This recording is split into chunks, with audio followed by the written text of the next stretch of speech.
From Hollywood, it's time now for... Johnny Dollar. Hi, Johnny. This is Steve Kilmer at Providential Life and Casualty. Steve, it's been a couple of years. Yeah, I know.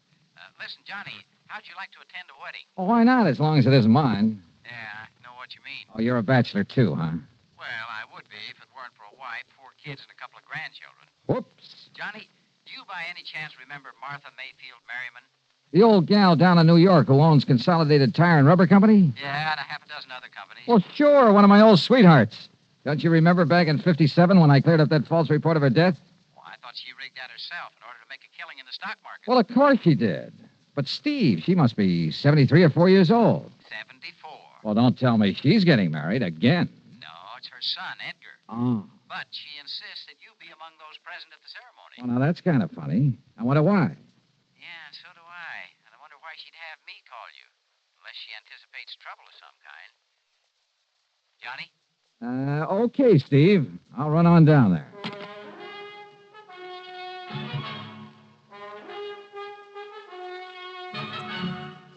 Bob Bailey in the exciting adventures of the man with the action-packed expense account. America's fabulous freelance insurance investigator. Yours truly, Johnny Dollar.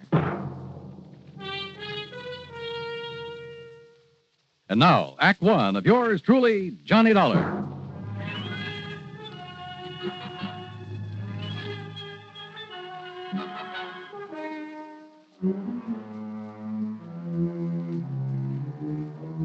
Expense account submitted by Special Investigator Johnny Dollar to the Providential Life and Casualty Insurance Company Home Office, Hartford, Connecticut.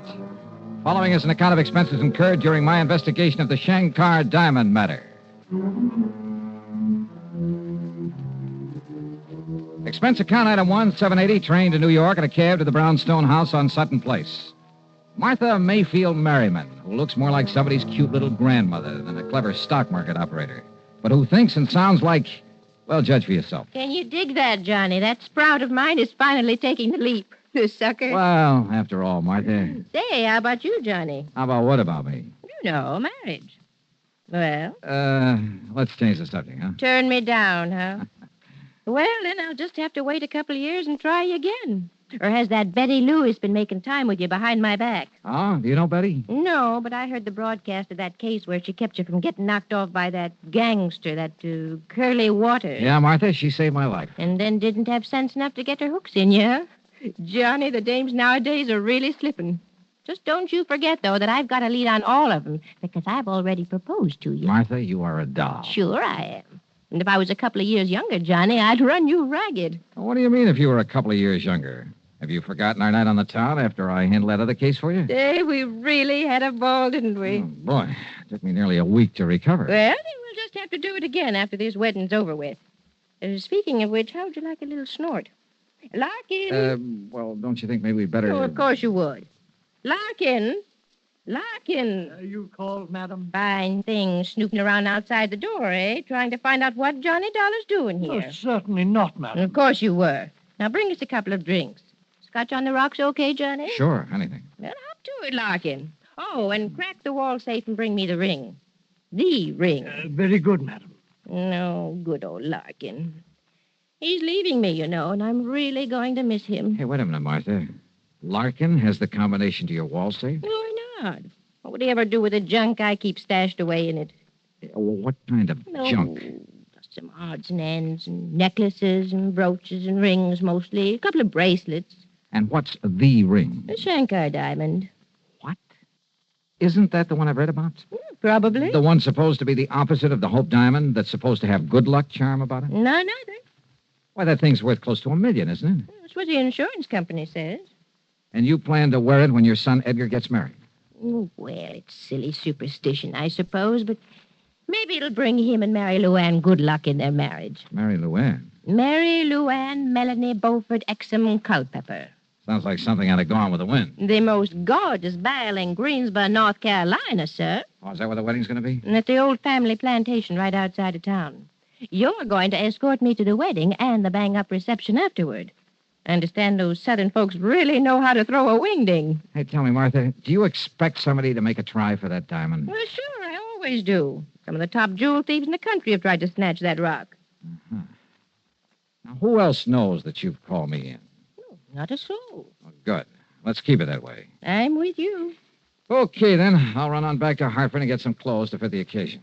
Johnny, with you and tails and me and a set of threads that Balenciaga socked me a couple of G's for, we're going to knock 'em dead. Then I'll come back here. We'll pick up the diamond and go down to Greensboro together. I know. We'll take one of my company planes. Just the two of us, Johnny, with maybe a case of champagne on board. How about that? Martha, we will have us a ball. Quite a gal. And if I have that much get up and go when I'm her age, well, I hope she'll live forever. Yeah, the trip to Greensboro sounded like it would really be a ball. But just before I left her, Larkin brought in the Shankar diamond. All 34 carats of it. Flawless. Perfect.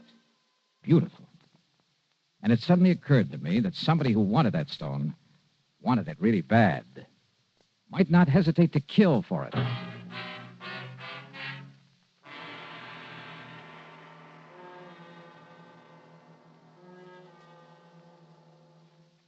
Act two of yours truly, Johnny Dollar, in a moment. And now for another episode in the life of Sergeant Donald Bellwether, my husband.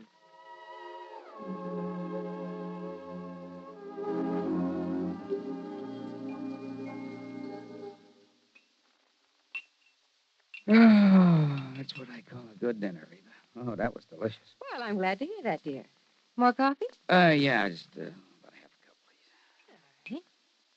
There you are. Thank you.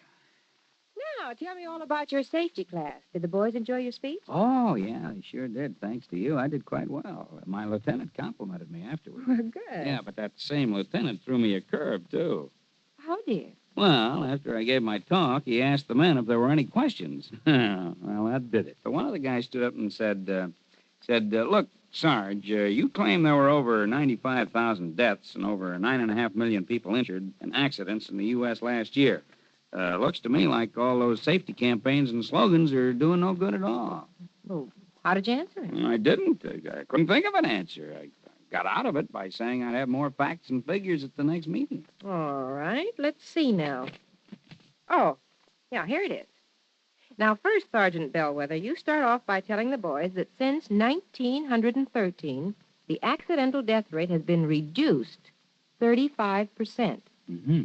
Or, in other words, if there hadn't been campaigns and safety measures put into effect to reduce accidents, almost 1 million more people would have been killed in the last 46 years. Is that right? It certainly is. I'm reading it right out of the National Safety Council record book. Oh, and another thing. Accidents in the farming areas are much higher than in the cities. Now, do you know why? Why? Because in rural areas, there are fewer policemen enforcing safety laws and less traffic signs and signals to guide the motorists. Mm-hmm. You know, many more cars travel the city streets, and yet the per capita rate of accidents is much higher in the rural areas. Of course, the reason is obvious. In the city, more safety measures are instituted and obeyed. Reba, you are wonderful. That's a good logical answer. I don't know what I'd do without it. Oh, that's my Donald. That's my doll.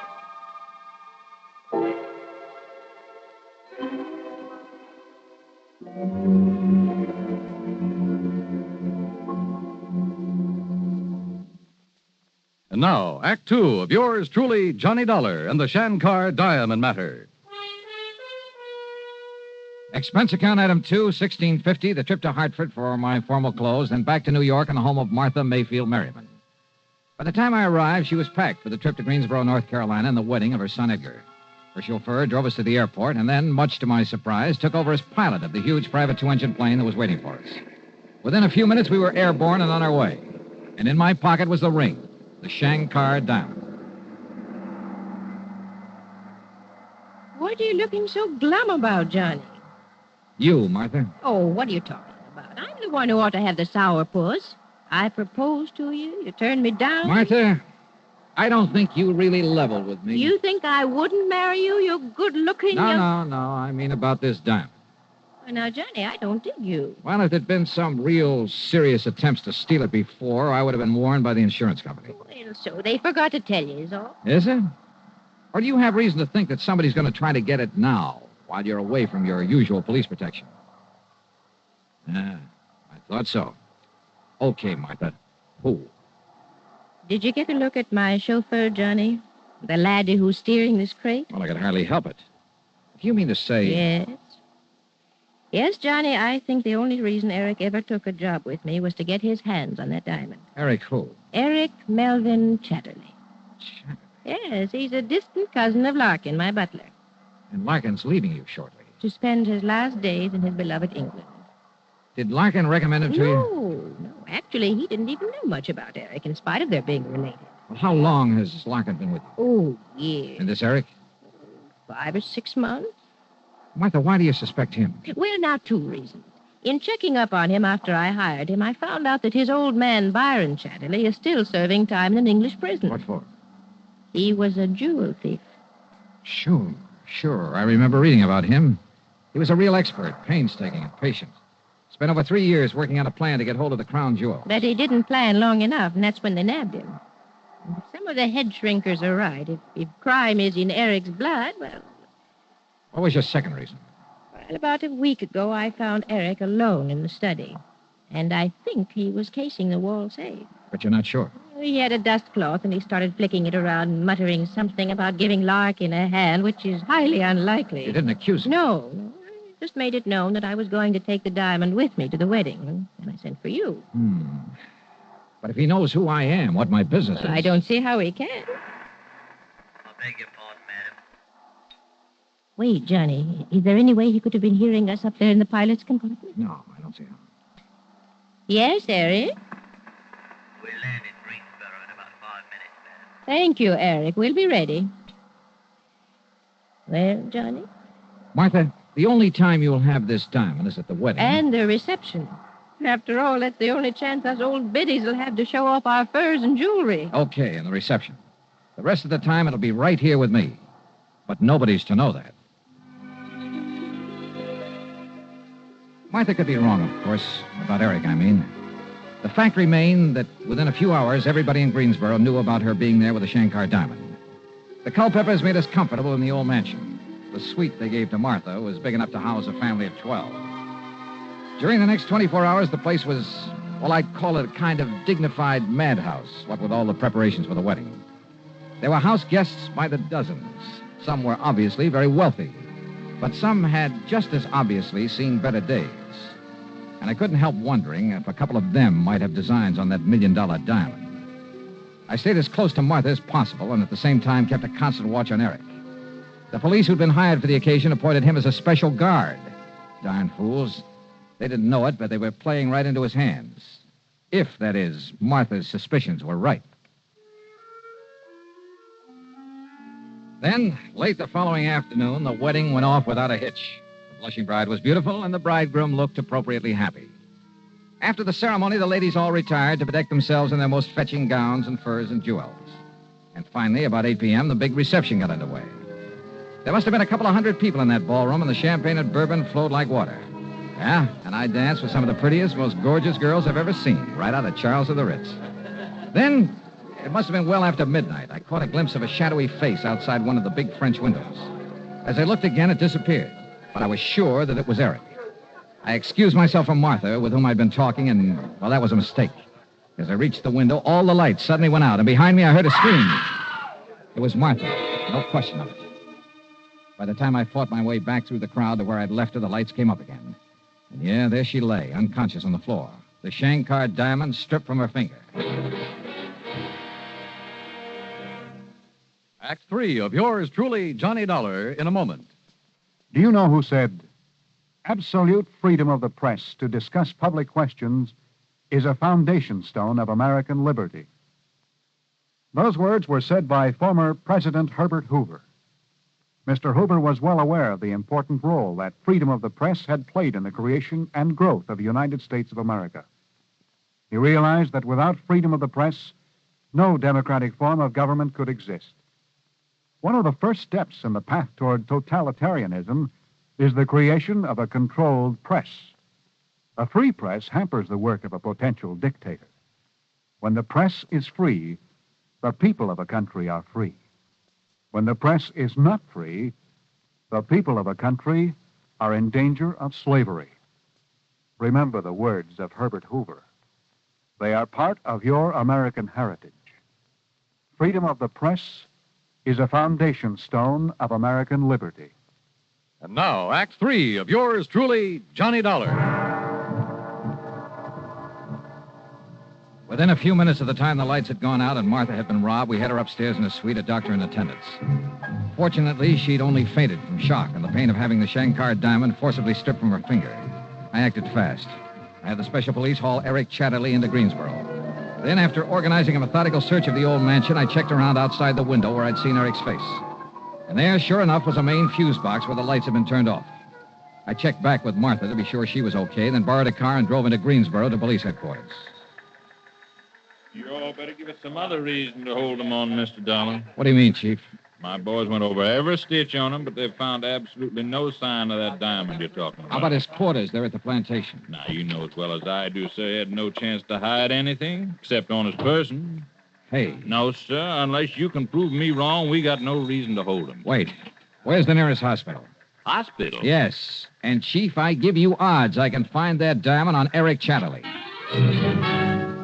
The X-ray of Chatterley's midsection took a few minutes. Development of the film, a few minutes more. Careful examination of it, only a few seconds. Great day, Mr. Dollar. You were right, sir. Yeah? Was I? Look for yourself. He must have taken it out of the ring. But the important thing, the diamond is sitting right there in the middle of his stomach. The outline of that stone is just as clear. And that's just the trouble, Chief. Trouble, sir? Oh, that's the stone that Eric tore off her finger, all right. So go ahead, hold on to him. But if that's it, sir... But, Chief, that's not the Shankar diamond. All right, Governor, all right. You caught me with the ruddy goods on me, so I'll take the rap for it. And it won't be the first time. But you got to admit it was pretty clever of me. Clever? When you couldn't tell the difference between the real thing and a carefully made imitation? Imitation? That's right. The stone that you swallowed. No. He told me she had the real thing. When he got me the job with her. Who, Eric? At least when he wrote me I should come over from England and apply for the... Who, Eric? I've said enough. Yeah, I think you have at that.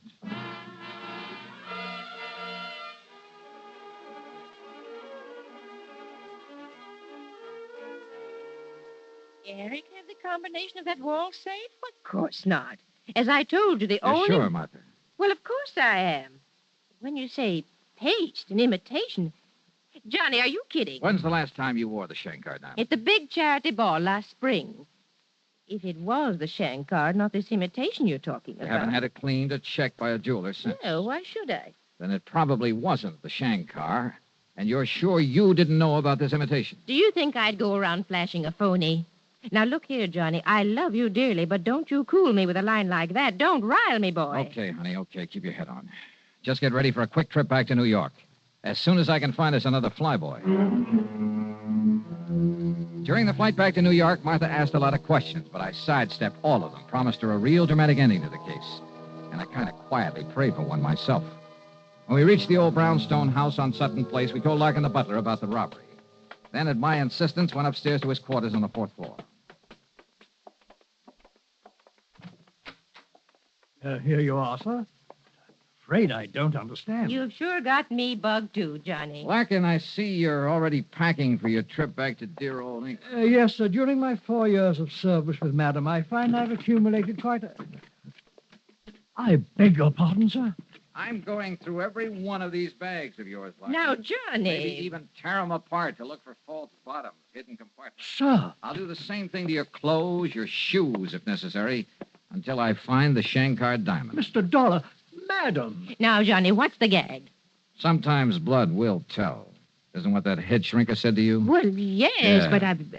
You were thinking only of Eric, of his relationship with the notorious Byron Chatterley, the man who quietly, patiently spent years working on a plan to get hold of a precious stone. You forgot all about Larkin being related Now, to him. just a minute, You trusted Larkin, to the point of letting him have the combination to the safe where you kept the Shankar. So he had an imitation made, a beauty, out of a thing they call strass. Strass? Yeah. It's a highly leaded glass that only an expert can tell from a real diamond when it's cut correctly. That's what you've been wearing the last few times Well, I up. just can't believe it. But Larkin realized that sooner or later the fake would be spotted. So he evolved another scheme. To have the fake one stolen by his distant cousin, Eric. Same blood, remember? If Eric got away with it, okay, and Larkin was clean. He could split with him later when Eric got wise to the phony. If Eric was caught, as he was, Larkin's skirts would still be clean. Right, Larkin? Quite, sir. And you won't need to destroy my luggage. I'll fetch you the diamond. Yeah, you may as well. But I must say, if you hadn't discovered the one Eric stole was paste... I'd never have got onto you. May I ask how you did it, sir? Sure. The X-ray of your beloved cousin's belly. Well, I realize, sir, that that's how you located the stone. It also told me it wasn't the real one. Well, so help me, Johnny, I don't dig you. We'd never have seen the real one. What? Genuine diamonds are completely transparent to X-rays.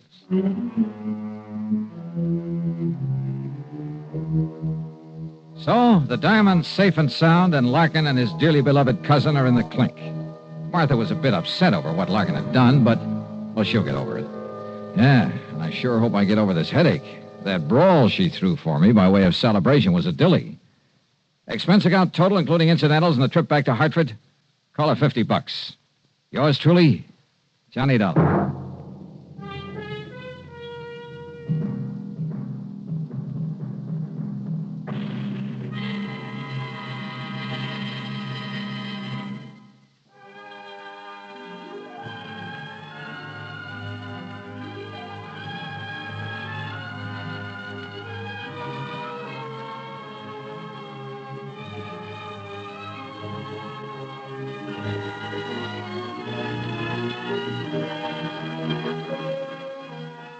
Yours truly, Johnny Dollar, starring Bob Bailey, originates in Hollywood and is written, produced, and directed by Jack Johnstone. Heard in our cast were Lillian Bayeth, Jack Edwards, Barney Phillips, Forrest Lewis, and Eric Snowden. Be sure to join us next week, same time and station, for another exciting story of Yours truly, Johnny Dollar.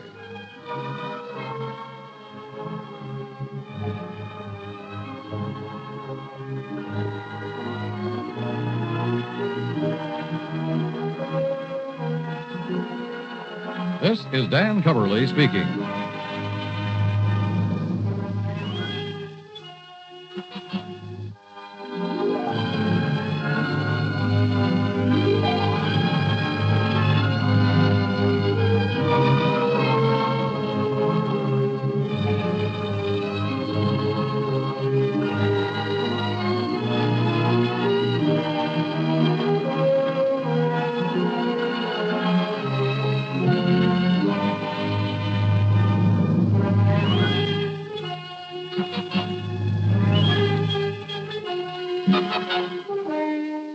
Johnny Dollar has come to you through the worldwide facilities of the United States Armed Forces Radio and Television Service.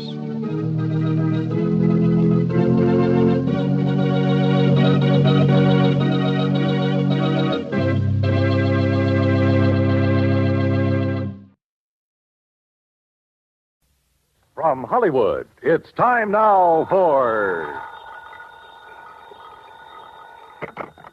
Johnny Dollar. Pat McCracken, Johnny, Universal Adjustment Bureau. Hi, Pat. What's on your mind? $75,000. Yours or somebody else's? Johnny, ever hear of the Subala diamond? Sabana. Yeah, matter of fact, I have. It's a pink diamond, isn't it? That's right. One of the companies we represent wrote a $75,000 policy on it. The owner of the stone, a jeweler named Joseph Wentworth, was trying to sell it. So?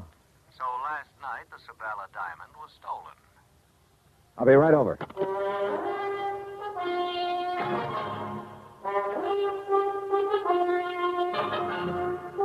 Bob Bailey in the exciting adventures of the man with the action-packed expense account, America's fabulous freelance insurance investigator. Yours truly, Johnny Dollar.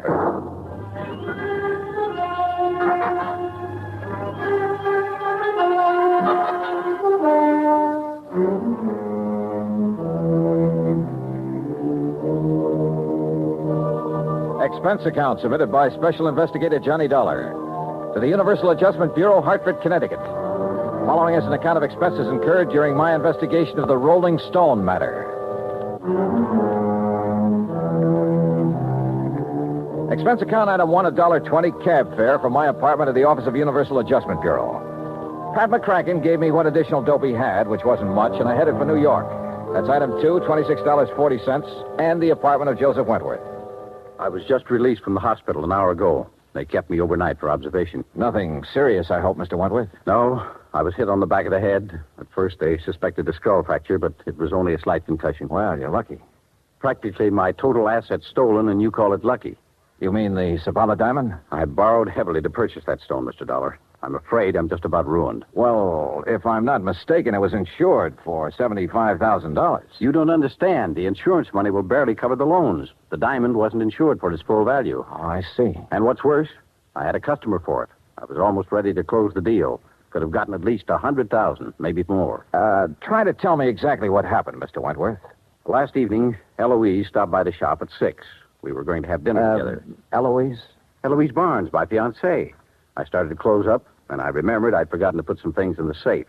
She went down the street a ways to hail a taxi, and I went back inside. And left the front door unlocked? I must have. I was in a hurry. I opened the safe, then I heard a sound behind me. I started to turn, but too late. That's the last I remember. The police figure out what you were hit with? Yes, a heavy brass candlestick in my shop. Then when Eloise brought me to, the Sabala diamond was gone. Just a minute. You say Eloise brought you to? Yes. You see, when I didn't come right back outside, she started wondering what had happened. She came in and found me lying on the floor. Uh-huh. How long have you known Eloise, Mr. Wentworth? About a year. Why? Mind giving me her address? I think I'd like to talk to her. Expense account item 3, $1.80 cab fare to Eloise Barnes' apartment. Eloise looked, if anything, more expensive than the Sabala diamond. And I had the feeling that underneath that lovely surface, she was almost as hard. Her gray eyes never left my face as we talked, and I got the impression she had neatly weighed me, cataloged me, and put a price tag on me. Afraid I can't help you much, Johnny. Joe Wentworth apparently told you all there is to tell about it. You were out looking for a taxi at the time Wentworth got slugged. That's right. I feel sorry for Joe. That was a lot of diamond to lose. Must be quite a stone. If you go for those things. I don't know. I guess some people really have a thing about diamonds. But not you, huh? All right. Just happens there are a couple of things I prefer. Like what? Like money and mink. Huh? But now, according to your fiancé, you were... Just a minute. According to my what? Your fiancé, Wentworth. Well, Johnny, that may be his idea, but it's not mine. Well, you're not engaged. Joe's been very nice to me, and I like him. But we're just friends, so far as I'm concerned. Oh, yeah. I'm afraid I'm not the engaged type, Johnny. I've tried it once or twice, but it didn't work. Seems to interfere with my hobby. Your hobby? Yes. Having fun. What's your hobby, Johnny? Well, at the moment, trying to find the Sabala diamond. Then what? Well, I have been known to have fun now and then. Johnny, I hope you find the diamond real soon.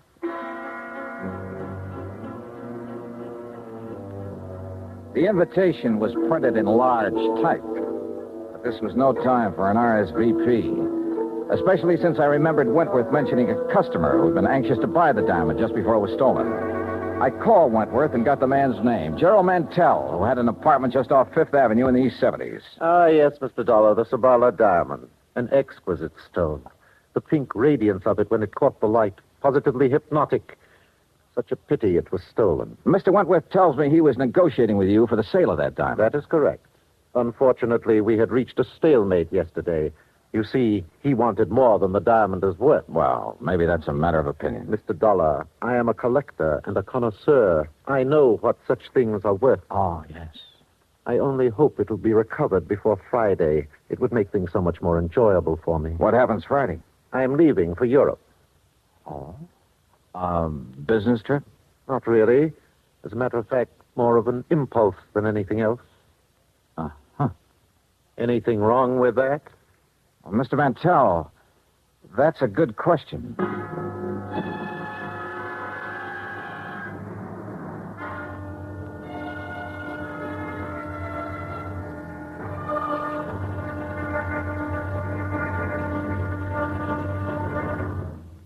Act 2 of yours truly, Johnny Dollar, in a moment.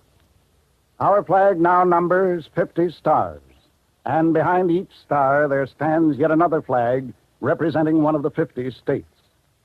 Alabama's state flag is of St. Andrew, the symbol of the Confederacy and the national flag of Scotland. Alabama's state capital, Montgomery, served as the first capital of the Confederacy, and it was on the steps of its Capitol building that Jefferson Davis took the oath of office as President of the Confederated States of America. The Scottish cross is in the form of an X, or saltire, and is also found on the state flags of Georgia and Mississippi. Perhaps it is the independent, rugged spirit of the Scots that recommended its national symbol to the Confederacy as a symbol of its rebellion. Alabama's state flag, the flag of the 22nd state to enter the Union, was adopted on February 16, 1895. And now, Act Two of yours truly, Johnny Dollar and the Rolling Stone Matter.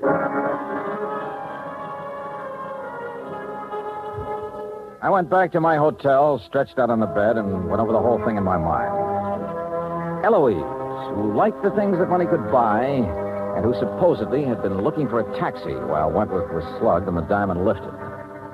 Then there was Gerald Mantell, the collector, who was now suddenly leaving for Europe. Yeah, could be either of them. Johnny Dollar. You looking for the Sabala diamond, Mr. Dollar? What's that? Well, that doesn't matter. I know where the diamond is. Oh, where? Not so fast, Dollar. I'm sure the insurance company you represent would pay quite a bit to get that stone back. The question is, how much? Oh, there's a bigger question than that, friend. Whether you're on the level or not. Suppose I can show you the case the diamond was kept in. Would you be convinced then? Maybe. Antonio's bar on East 53rd? Yeah. Maybe there in an hour. Now, wait a minute. How'll I know you? I'll know you. Hey, wait a minute.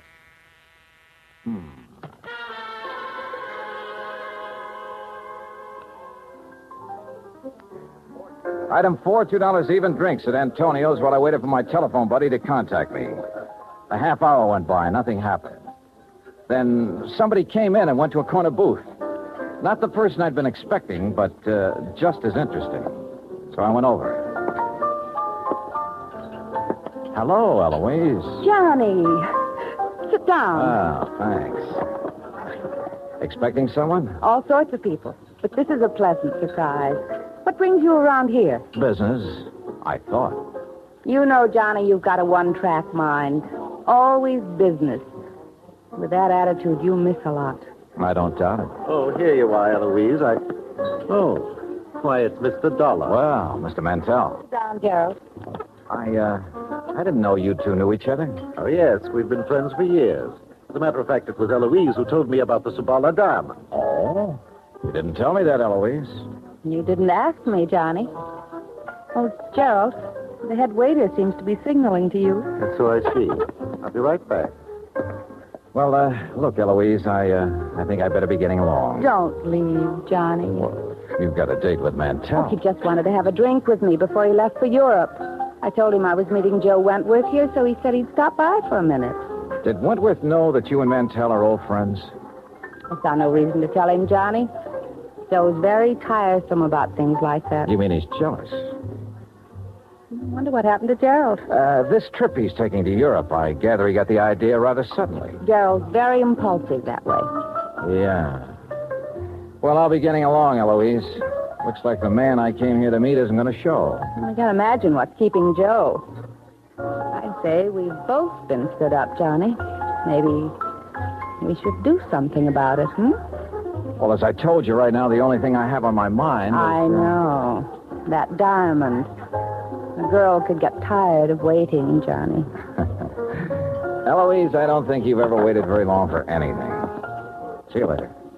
I'll count on it, Johnny. Dollar? What? Oh, Wentworth. We were wondering what has happened to you. Mr. Dollar, I'm certain you're a very efficient investigator, but it seems to me that you've questioned Eloise all you need to. Oh?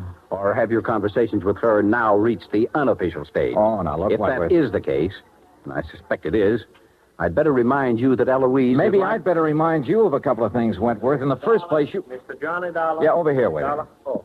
Mr. Dollar, it's a note and a package for you, sir. Gentleman just left it with me. Did he give his name? Oh, no, sir, no. But he was a short man, stocky, and he wore a gray suit. Okay, thanks. Here you go.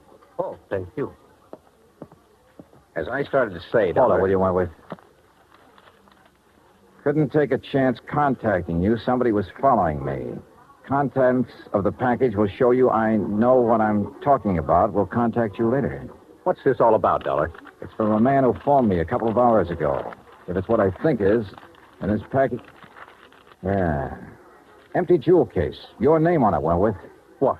That's the case I kept the Sabala diamond in. Yeah. See you later, Wentworth. Where are you going, Dollar? Back to my hotel room and wait to hear from him. I went outside and started for the corner to grab a cab. As I passed the alley, I spotted something sprawled on the ground. A body. It was Gerald Mantell.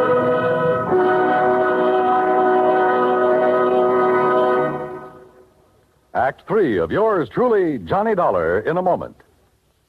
The way a man conducts himself at ease or under stress shows what he's made of. It shows his character under the strongest light. This is particularly true when a man becomes a prisoner of war. One of the points of the Code of Conduct of the American fighting man says, "If I become a prisoner of war, I will keep faith with my fellow prisoners. I will give no information nor take part in any action which might be harmful to my comrades. If I am senior, I will take command. If not, I will obey the lawful orders of those appointed over me and will back them up in every way." The very essence of the ideals set forth in those words were displayed by Commander, later Rear Admiral, Richard Antrim in April 1942, while a prisoner of war in Macassar, Dutch East Indies, during World War II. Acting instantly on behalf of a naval officer who was subjected to heavy punishment, Commander Antrim boldly tried to quiet the guard and to persuade him to discuss the charges against the officer. The guard refused. Tension increased.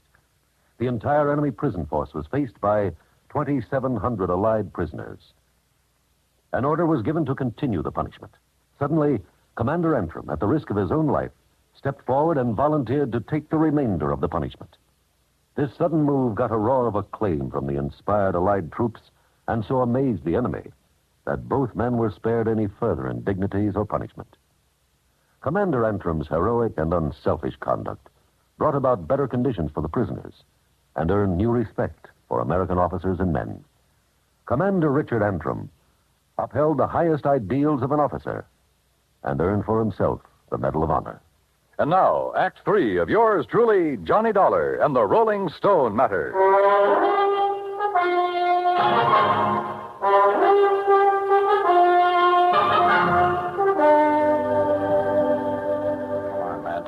Mantell, come out of it. Come on. My head. Here. I'll help you. All right, easy now. Are you okay? Yes. So, who did it? I don't know, Dollar. The head waiter told me a taxi driver wanted to see me outside. I came out, but there was no cab in sight. I thought he might be at the corner, so I started walking. Past the alley here? Yes. Mr. Dollar, why would anyone want to beat me up? I can think of one possibility, Mantell. Yes? You wanted the Sabala diamond pretty badly, but Wentworth wouldn't sell at your price. Are you suggesting... I'm suggesting you lifted the diamond and somebody was trying to get it back from you just now. But I don't have the diamond. I never did. Maybe you know where it is. No, I swear I don't. As for getting beaten up just now, I'm every bit as much in the dark as you are. I didn't know whether he was telling the truth or not, but I had no proof he was lying. Item 5, $1 even, a pot of coffee in my hotel room when I tried to pull some threads together, but it didn't pull. If Mantell had the stone, who'd phoned me and sent the empty jewel case to convince me he had information? How did he fit? Yeah, coming. Oh, Wentworth, come in. Hey, Mr. Dollar, I have some information that will interest you. Yeah? Yes, first, though, I owe you an apology for, flying off the handle when I saw you with Eloise at Antonio's. Okay, so you're touchy about Eloise. Now, what's the information? Well, just a few minutes ago, a man telephoned me at my apartment. Huh? Yes, I think he was the same one who phoned you and sent the empty jewel case. Well, what'd he say? that he knew where the diamond was, and for a price would furnish the information. Ah. Now, I wonder why he suddenly switched negotiations from me to you. Well, perhaps he thought it too dangerous to continue with you. Yeah, maybe. Speaking of danger, I wish I could locate this character before something happens to him. That's the point, Mr. Dollar. I think I know where he is. How? Well, he must have placed his call to me through a switchboard, because I heard an operator in the background saying, Hotel Maysfield. Hotel Maysfield, huh? Thanks for the lead, Wentworth. I'll check with you later. I headed for the Maysfield and described the man I was looking for to the desk clerk. The clerk said his name was Krause, that he'd checked out that morning. This I didn't get because he'd called Wentworth from the hotel shortly before. I had the clerk let me into Krause's room, hoping I could find some lead on where he'd gone. I did. A scratch pad with the imprint of a pencil still visible. A phone number and a name, Cathcart Hotel. I headed there fast and was referred to room 413.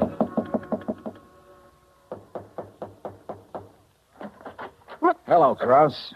There must be a mistake. My name is Collins. Don't give me that. Your name's Krause, and you're the guy who phoned me and said he had information about that diamond. Oh, no. That's wrong. Oh, come on. Let's quit playing games. When you called Wentworth a while ago, he found out the name of the hotel. It's a lie. I haven't talked to him since...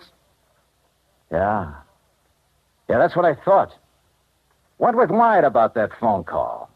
Why? Because he hoped I'd find you for him. But you had talked to him earlier. Yeah, the theft of that diamond was rigged between you and Wentworth, wasn't it? And you slugged him to make it look legitimate. Well? Yeah. But now you're hiding from Wentworth. Why? What happened to your cozy little partnership? It was blackmail, Dollar. Wentworth. Don't move, either of you. Well, Wentworth, it looks as though I figured you right. You thought I might have better luck finding Krause than you had, so you gave me his last known address and followed me.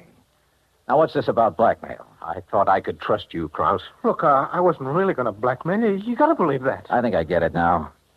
Krause was supposed to turn the stone over to you after a decent time had elapsed. Instead, he held on to it and tried to blackmail you about your being involved in the fake robbery. That's why he pretended to open negotiations with me, to scare you into buying. Yes, but you made a big mistake, Krause, trying to blackmail a desperate man. I had no money to pay you.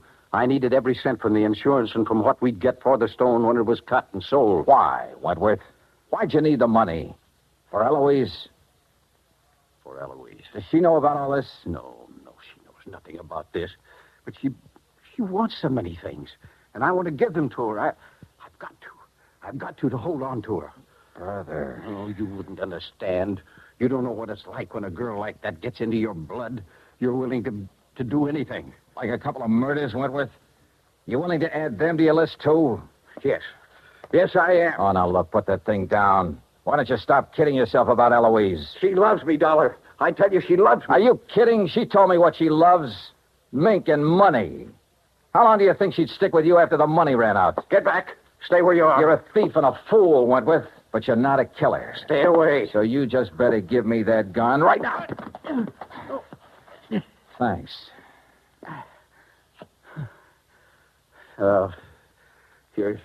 You're right about Eloise. I guess I always knew it, but I just couldn't face it. You just did. And you were right about me, Dollar. I'm no killer. You want to know something, Wentworth? I wasn't sure about that at all.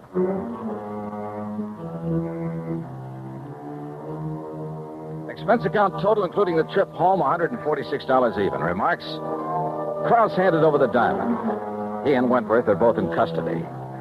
It was Wentworth who beat up Mantell for hanging around Eloise. And Eloise, last I heard, she was going her merry way, having fun, as she calls it. I never did accept her invitation to join her after the diamond had been recovered, and I'm not about to. Yours truly, Johnny Dollar.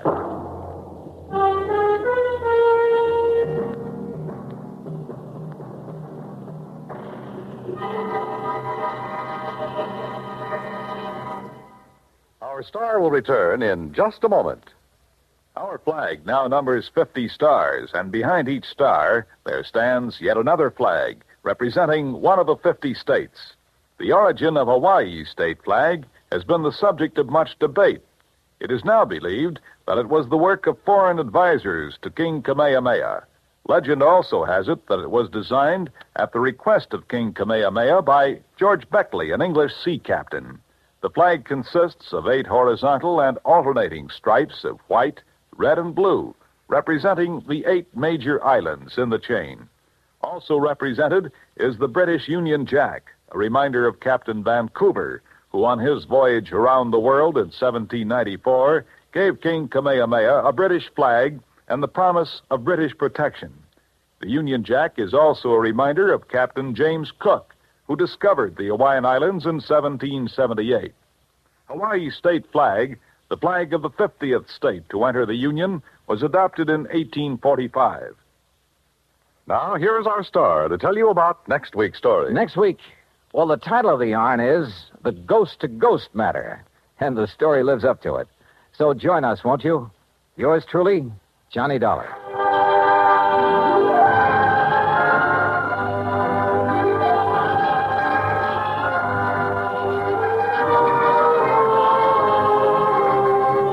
Yours truly, Johnny Dollar, starring Bob Bailey, originates in Hollywood and is produced and directed by Jack Johnstone. Today's story was written by Robert Stanley. Heard in our cast were Virginia Gregg, Larry Dobkin, Boris Lewis, Edgar Barrier, and Don Diamond. Be sure to join us next week, same time and station, for another exciting story of yours truly, Johnny Dollar. This is Dan Cubberly speaking.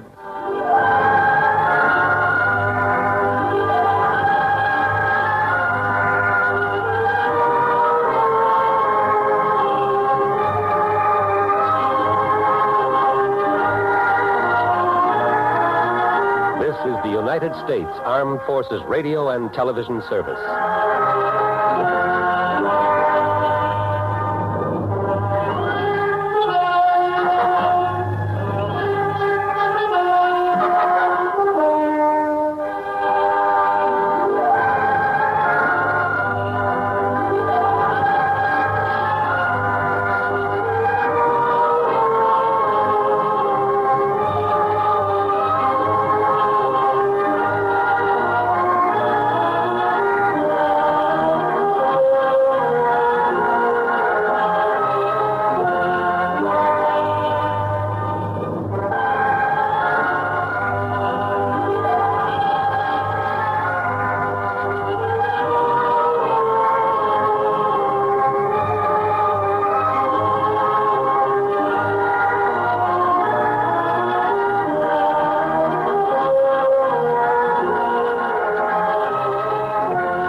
From Hollywood, it's time now for Johnny Dollar. This is Barry Winters at Masters Insurance and Trust. Oh, hi, Barry. It's been years. Sure, Johnny, because we don't usually have trouble with our accounts. You mean you didn't? Huh? Until now. Well, yeah, I'm afraid that's about the size of it. And this time it's bad trouble. Tell me all. Simplex Tackle Company, Johnny, over in Danbury. Fishing tackle? That's right. Well, how come I never heard of them? Well, they're a small outfit, a kind of glorified partnership. What's that mean? Well, it's owned by 9 men. One of them, Hanley Thomas, is president. The others are secretary, treasurer, and a flock of vice presidents. So what's happened? Well, the 9 of them, plus the 20 or 30 workers at the plant, are all covered by a group life insurance deal. And listen. Yeah? We've just had to pay off on 3 policies in a row. Well, that's too bad, but why call on me? Because, Johnny. Why? Those 3 deaths were all murders.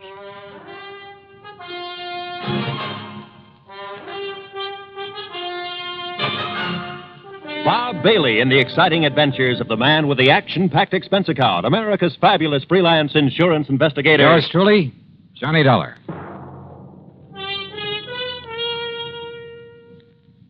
And now, Act One of yours truly, Johnny Dollar.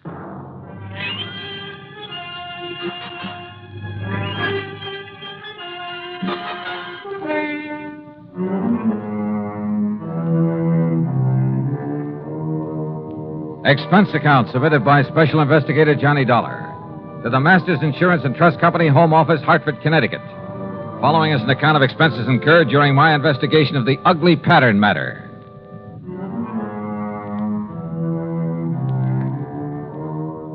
Expense account item 1, $1 even taxi to Barry Winter's office at Masters, where I hoped he could give me something more to work on than he had over the phone. And you know something? As it turned out, he gave me a lot more than he thought he did. Police? Sure, they've been working on these murders, Johnny. But they haven't come up with anything, except a theory that one man is behind them all. Why, Barry? Because the victims have all been members of the Simplex Tackle Company. Well, but I don't... Because they've all occurred within a month. Because each of them occurred on a Wednesday. Pattern, huh? That's right.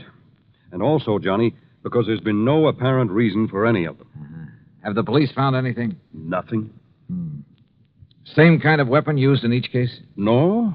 The first was a VP named Adams, run over by a car. Sure it wasn't accidental? The police say no.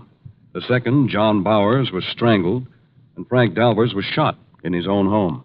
No pattern there. I mean, in the way they occurred. Apparently not. But Hanley Thomas and the police don't agree. Thomas is president of Simplex, you said. And a real financial wizard. Used to be a promoter. Not much ethics, but a sharp businessman. As a friend or partner, I imagine he's a fine man. Here. I'll give you a complete list of the officers of the company, their rank and their salary. Well, I don't know exactly what good that'll do. Here you are. And this is a list of the employees. Have those employees all been checked out? Sergeant Dennis over there at Homicide made quite a point of it. So did Mr. Thomas. Well, look, why don't I run over there and talk with him? And to the Danbury police. Yeah, I think you'd better. And, Johnny, the sooner the better. Why do you say that? The pattern. There are still 6 officers left in that company. That is, 6 who are still alive. Item 2, another $1 for a cab back to my apartment. There I picked up my own car, and from here on in, the charge will be for mileage. Except for item 3, $4 1/4 for a tank of mobile gas. It was almost noon by the time I'd covered the 60-odd miles to the Simplex factory on the far edge of Danbury. To my surprise, it was quite a plant, new and modern in every way. A receptionist took my card, and a few minutes later, I was ushered into the office of Hanley Thomas, president. Oh, this is a terrible thing. Adams, Bowers, Frank Dalvers, all within a few weeks. Barry Winters, back in Hartford, seems to think these murders have all been the work of one man. Police and I concur in that theory. There's been a sort of pattern followed by the crazy killer. But not an actual method, Mr. Thomas. No, I'll grant you that's true. Car accident, strangling, pistol shot. But they were done by someone who must have been very familiar with his victims. How do you mean? Well, someone who knew, for instance, that Ben Adams took a long walk alone each night. He knew the route that he took. Same thing applied to the second victim? John Bowers always drove to work through a little woods. It was there he was stopped and strangled. Frank Dalvers always stayed at home alone on Wednesday nights while his wife was out playing bridge. Someone broke in on him, huh? Have the police checked that? Well, it was someone he must have let in. In other words, someone he knew. That's a possibility, I suppose. I understand you've checked on all your employees. Yes, right off the bat, as much as the police could. Any particular reason to suspect one of them? Well, only because they were all in position to know these men pretty well, know their habits. We're a small company, Mr. Dollar. Our employees, including the girls in the office, only number 21. That was your only reason to think one of them may have done it? Oh, of course, we've had our share of labor troubles, a few dissidents in the ranks, so to speak. I suppose some of them resent the rather top-heavy management here. You mean the fact there are 9 executives to only 21 employees, huh? Yes, and I must confess the profits have been pretty good lately. Barry Winters gave me a list of, here it is. Now, according to this, all of these... What is it, Mr. Dollar? Well, I got thinking on the way over here. Yes? Part of the pattern you mentioned. The 3 men were killed in alphabetical order. What? Well, yes. Adams, Bowers, Dalvers. But now that I look at this list again... Of course. The pattern again. No, I think that was just coincidence. The pattern, if there is one, is based on their order of rank. That is, if these salary figures mean anything. I'm not sure I understand you. Well, look, first was Adams at the lowest salary among you officers. Well, yes, Adams received $12,000 a year. Yeah, look. Bowers came in next at $13,500. You're right. And Frank Dalvers earned $15,000. So, if this pattern should continue... You mean to say you think there might be more of these murders? If this pattern continues, the next to go would be... Good heavens. Would be James Williams or Charles Hart, both earning $16,500. Then a couple of more. Then you, Mr. Thomas. Mr. Dolly. Where'll I find James Williams? Why, Williams is on vacation, a little place not far from here, Parvin's Pond. When did he leave? Last week, on Monday. Have you heard from him? No, I haven't, but... Of course, if the alphabetical pattern is the right theory. Oh, excuse me. Yes? Sergeant Dennis, Mr. Thomas. Oh, it's the sergeant at homicide, Mr. Dolly. So I hear. I'll hold the phone so you can hear what he's Thomas. saying. Yes, Sergeant. I'm afraid I have some bad news for you. Oh? Another one of your partners, Williams. Mr. John Williams, Yes? discovered his body over at Parvin's Pond this morning. He's been murdered. Good Lord.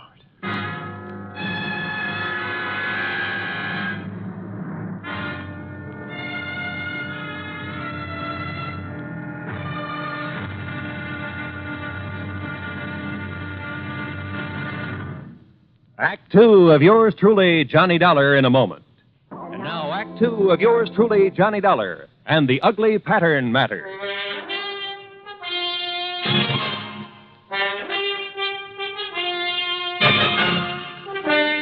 Another of the executives of the Simplex Tackle Company murdered, bludgeoned to death in his little vacation cabin on Parvin's Pond, some 40 miles north of Danbury. And again, it was according to pattern. How those carefree kids can fish and water ski out there when there's been a murder right under their noses. Yeah, Sergeant, I know what you mean. This the cabin Mr. Williams was using? Yes, sir. He came up here on his vacation Monday morning last week alone. Here we are. Who knew he was coming to this particular spot, Sergeant? Why, everybody down at the plant, I guess. Now, the way the doc and I figured it out, Mr. Williams had just come in from fishing. And you see there, he just tossed his rod and stringer on the bed. Yeah. Everything's just the way it was, huh? Yeah, except for his body. That's in Danbury at the coroner's. You said he was bludgeoned to death. Yeah, with that oar from his rowboat. You see it laying there on the floor? Yeah, I see. Who found his body? Little old lady from the cabin next door. She'd stopped by this morning to bring him some cookies. Knocked on the door swung open, and there he was. And the doc says the body was lying there ever since. Have you checked that oar for prints? The killer must have used gloves. What about footprints? Well, if there were any, the vacation crowd tramped them out long before we got here. Now, the way we figure is that he came in here Wednesday night, off the lake. Wednesday?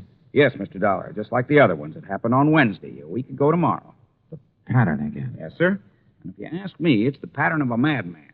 And this being a Tuesday again. What possible motive could there be for it? You ask me, it's one of the employees there at the plant. After all, for such a small company, 9 big money-making officers, at least there was 9. Yeah, I know what you mean. Are those 21 employees paid pretty well? No. In spite of the company making a lot of money. What with this recession we're in. Read the signs, man. Most of this so-called recession's a lot of bunk. Yeah, I agree with you. Everybody get out and dig instead of sitting around hoarding their money. Well, what I was going to say is that those executives took advantage and held down wages in spite of all the money they're making. So just let one crazy hothead find out how good they're doing. How well have you checked those employees? The best we could. I talked with every one of them myself. How about the officers of the company? There's not one of them would do a thing like that. They're all fine men. Ask Mr. Thomas. Sure, they're hard-headed businessmen, everyone looking out for himself, but they're all fine men, and they're all making plenty of money. Oh, which reminds me.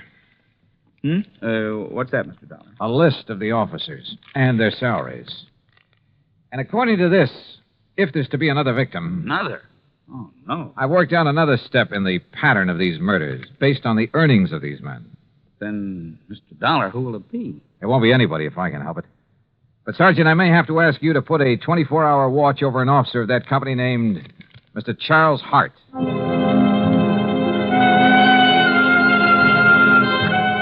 I didn't bother explaining my own idea of the pattern to Sergeant Dennis. After all, my theory could be wrong. But I drove back to the Simplex factory, to the office of Charles Hart. I found only a secretary there. No, he isn't here, Mr. Dollar. Well, where is he? To be perfectly honest about it, I don't know. Hasn't he been in at all today? No, sir. Hasn't been in since about last Wednesday. Look, Miss, whatever your name is, have you called his home, his wife?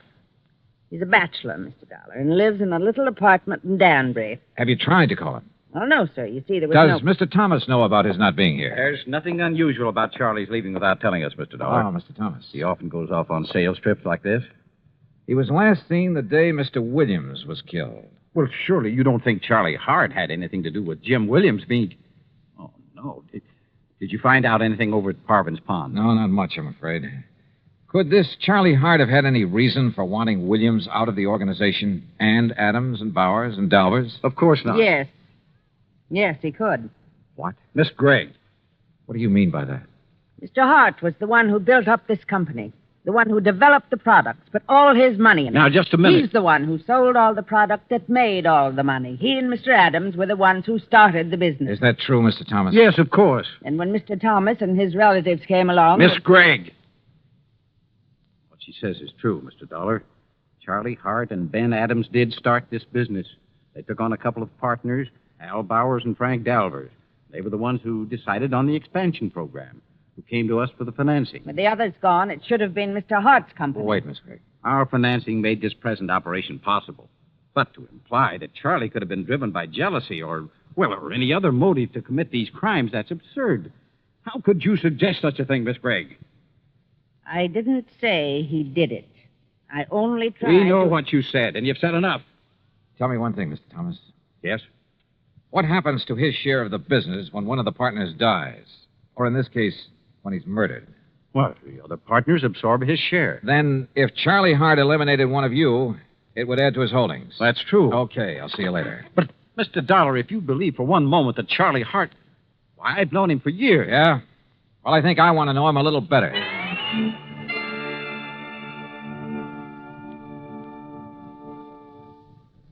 Act 3 of yours truly, Johnny Dollar, in a moment. Do you know who said, democracy is based upon the conviction that there are extraordinary possibilities in ordinary people? Those words came from the American religious leader, Harry Emerson Fosdick. From the earliest days of the United States of America, there has been the sentiment that the average person can achieve an important goal if he is given an environment in which he can develop his capabilities to the fullest extent. An environment in which the individual is given the rights and privileges that he needs for development. It is the duty of every American to protect and stimulate this environment. Remember the words of Harry Emerson Fosdick. They are part of your American heritage. The extraordinary possibilities of ordinary people are inherent in American democracy. And now, Act 3 of yours truly, Johnny Dollar, and the Ugly Pattern Matter.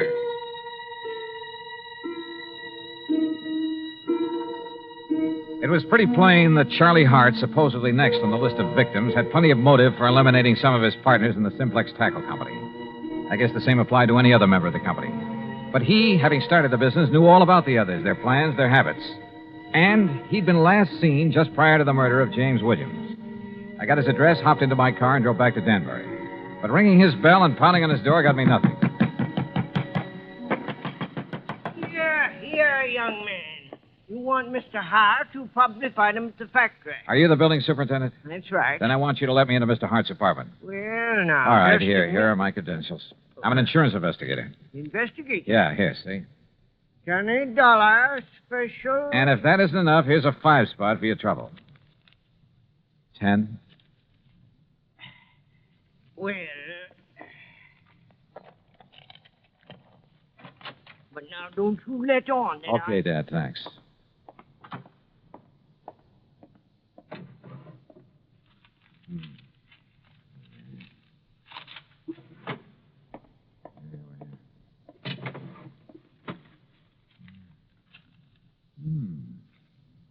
The same list that I got. The office.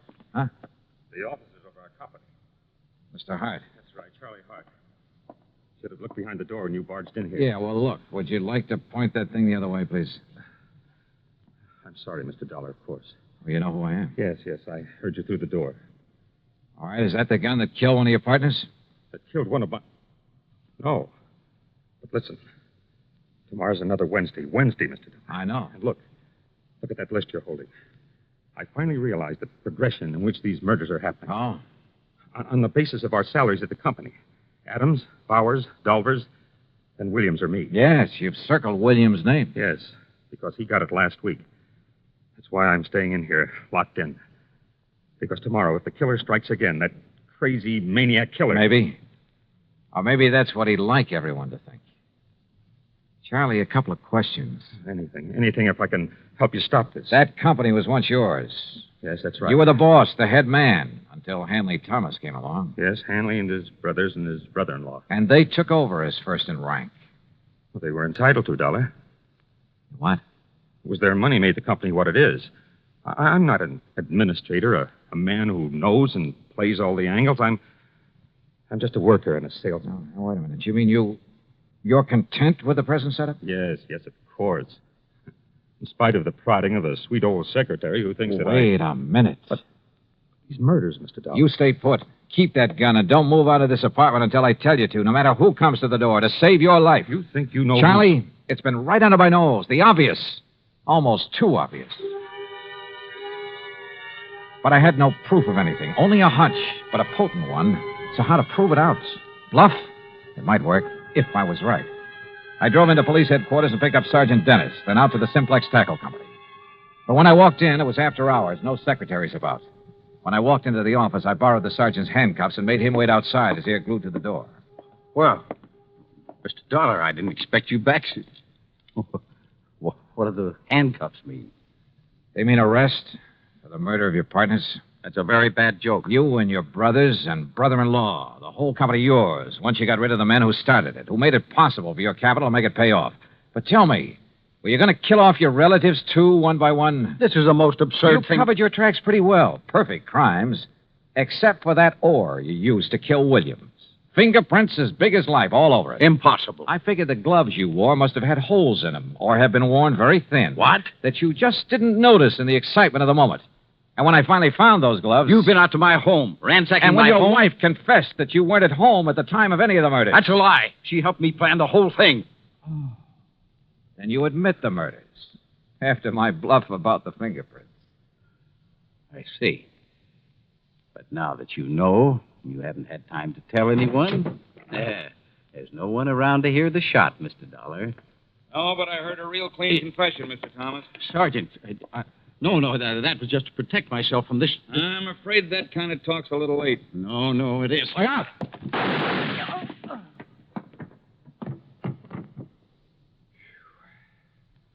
Sergeant, I haven't seen that fast a draw except on TV. That's where I learned it.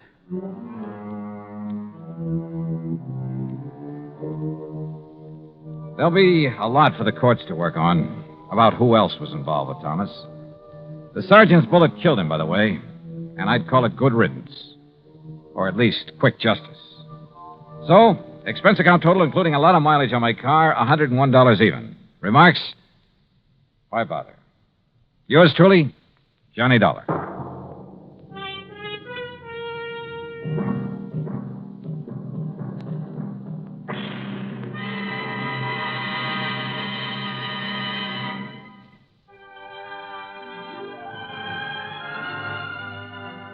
Yours truly, Johnny Dollar, starring Bob Bailey, originates in Hollywood and is produced and directed by Jack Johnstone, who also wrote today's story. Heard in our cast were Virginia Gregg, Les Tremaine, Forrest Lewis, Herb Vigran, Junius Matthews, and Frank Gerstle. Be sure to join us next week for another exciting story of yours truly, Johnny Dollar. This is Roy Rowan speaking.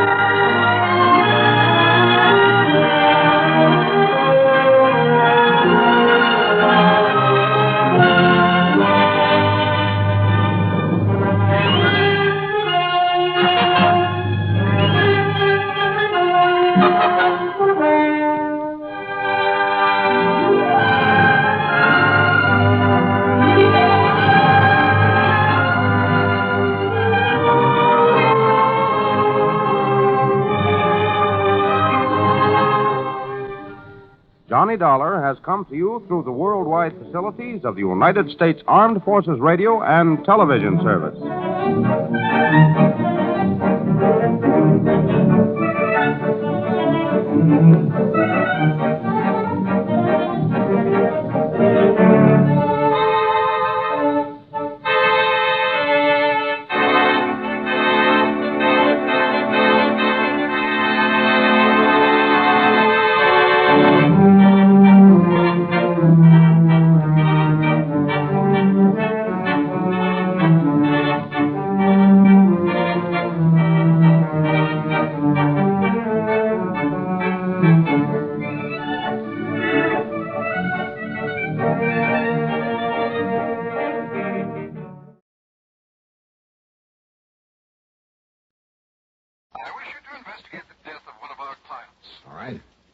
heard of J. Lamont Schofield?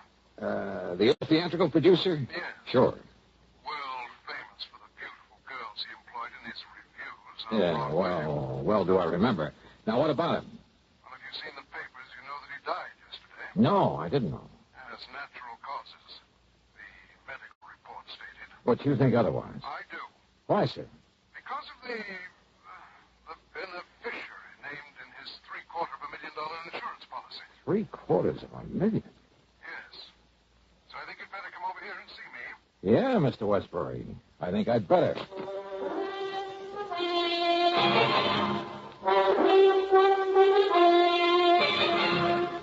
Bob Bailey in the exciting adventures of the man with the action-packed expense account, America's fabulous freelance insurance investigator. Yours truly, Johnny Dollar.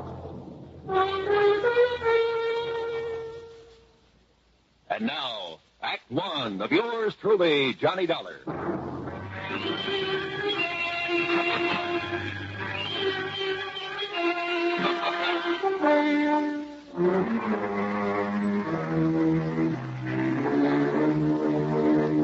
Expense account submitted by Special Investigator Johnny Dollar to the Worldwide Mutual Insurance Company, Home Office, Hartford, Connecticut. Following is an account of expenses incurred during my investigation of the noxious needle matter.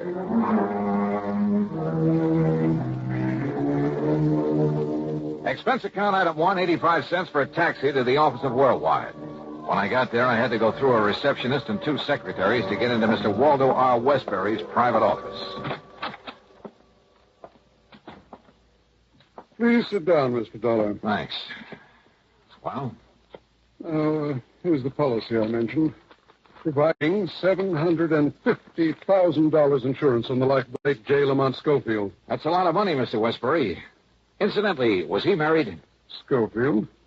Surrounded by beautiful women all his professional life? No. Then who was his beneficiary? This policy has been in effect only 13 years, but look here. Look at these riders. Changing the beneficiaries. Goldie LaFern. Sounds like a burlesque queen. She was. After his money, of course. Toodles Tempest. Wow. Horrid name. Baby Boodles Baker. That's worse. Bubbles Jones. Holy smoke. Pepper Caprice Carstairs. Cupcake Delon. And hey, what's this doing here? Mary T. Smith. She is the present beneficiary. Well, that's quite a come down from all those babes. Mr. Dollar, the initial T stands for torso. The stage designation she used. Oh, and you think she bumped him off to collect the insurance? Bumped him? Oh, yes, I do. But if a medical report says the old man died of natural causes... At the time of his death, Mary Smith, Mary T. Smith, was his private nurse, responsible for his care, the medication he received, and so forth. Ah, I see. I'm glad you do. Because if you can prove she murdered him... In spite of the doctor's report? Yes. You can save our company a great deal of money. I don't often say this, Mr. Dollar, but in view of the amount involved, there'll be no questioning any necessary items on your expense account, no matter how high. Necessary items? Well, surely you wouldn't think of listing any unnecessary expenditure? Dream on, Mr. Waterbury. Well, what? Nothing. You say that Schofield died yesterday? Yes, today afternoon. Where? At his home in Cranford, New Jersey. Do you know who his doctor was? Yes, Dr. Leonard Foote. Good. Now, I wonder where this nurse is. Anybody keeping an eye on her? Yes, you'll find her there at Schofield's home. Obviously, she's a very smart woman. You mean smart enough not to run? Well, I'd put it the other way, Mr. Dollar. Smart enough to have made him name her in his policy and to stay around to collect. Do you know anything about her? Only that she was a showgirl before making this pretense of being a nurse. Yeah, but if a doctor was willing to have her take care of him, you know anything about him? Frankly, no. Then I have a sneaking suspicion I'd better pay him a visit. Item 2, $4.15 for another taxi, then a train down to New York. At Grand Central, I ran up item 3, $50 deposit on the drive-your-own-car. Item 4, 50 cents to get through the tunnel to Jersey. From the city of Elizabeth, I headed west on Route 28 to the pretty little town of Cranford. Then directly to the combination home and office of Dr. Leonard Foote. where I cooled my heels for a half hour in the reception room. Bye, Doctor. Goodbye, Jimmy. Come in, please, Mr. Dollar. I'm sorry to have had to keep you waiting. Oh, that's quite all right, Doctor. But if little Jimmy Sayer doesn't stop eating green apples, he's going to have worse than a tummy ache. Your company called that you'd be here because of the death of J. Lamont Schofield. Sit down. I'll be very honest with you, Doctor. His insurance company thinks your opinion of death from natural causes might be wrong. My tentative opinion, Mr. Dollar. Lamont Schofield suffered from, well, rather than bore you with a lot of medical terminology, let's say he had a heart condition, one that required that he take it easy and, of course, medication. What kind of medication? Digitalis, for the most part, to limit the frequency of his heart contractions. More recently, he's been receiving intravenous injections of sedilomid. His nurse gave him the injections? Yes, under my orders. I understand she's an old burlesque queen. Some years ago, he starred Mary in one of his Broadway productions. It was a flop. But shouldn't he have had a regular, licensed, registered nurse? She was a registered nurse, Mr. Dollar. Is she still a good looker? Over the years, Lamont kept himself pretty well surrounded by, well, some of them were very pretty girls. But not this Mary, sir. No doubt they were all after his money. Including Mary. Well, Mr. Dollar, I told you my tentative opinion was death due to natural causes. So the papers reported. But now let's face it, Doctor. If she hastened his demise by, say, an overdose of one of those injections... I learned. And while acting under your orders by using something that you put into her hands... Now, just a minute, it could look pretty bad for you, too, couldn't it? Are you trying to I'm just stating facts. Imply that I might have conspired with that girl to bring about the death of one of my... Such a thing is always a possibility now, isn't it? Well? Are such tactics usually part of an investigation like this? Why not? If you were guilty, if I could get you riled up, catch you off your guard. I see. I don't like you, Dollar. I shall expect your apology. I'll see. As I started to say before you interrupted me, I learned just this morning from Monty's attorney that Mary Smith is the heir to Lamont's estate and the beneficiary to his insurance policy. You didn't know this before? I did not. Nonetheless. As a result, I have ordered his body held at the coroner's office. Oh? Yes, so that a complete autopsy can be made. Oh, I see. I'm sorry, Doctor. Would you like a towel, Mr. Dollar? Towel? To wipe the egg off your face?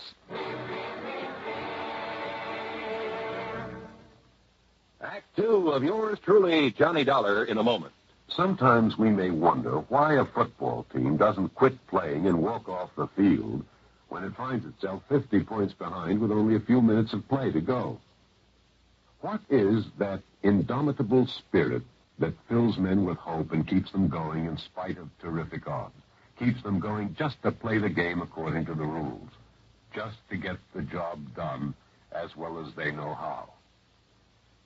This kind of spirit pervaded the feelings of heavy bomber crews of the 9th Air Force on that day of glory, August 1st, 1943, the day of one of the most secretly planned surprise bombing missions of World War II.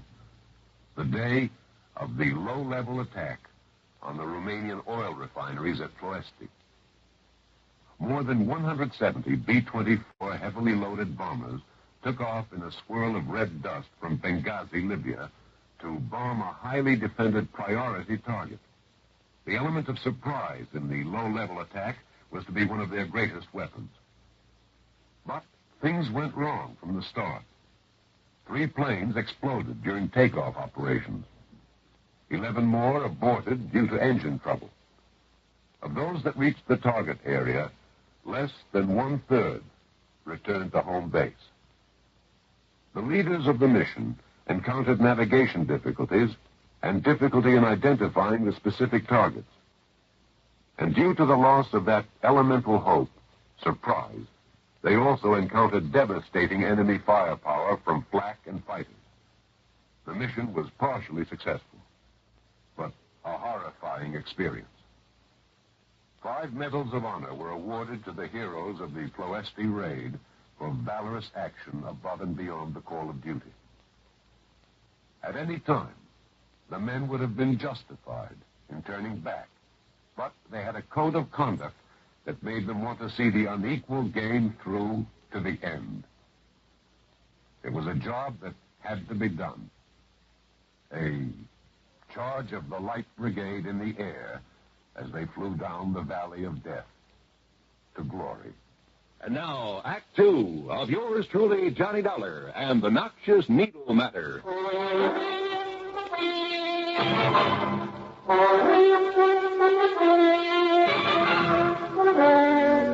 Yes, Mr. Dollar, as soon as I learned that this ex-showgirl was to be Lamont Schofield's sole heir, well, I realized the same possibility that I'm sure you must be considering. That she may have helped him over the hill.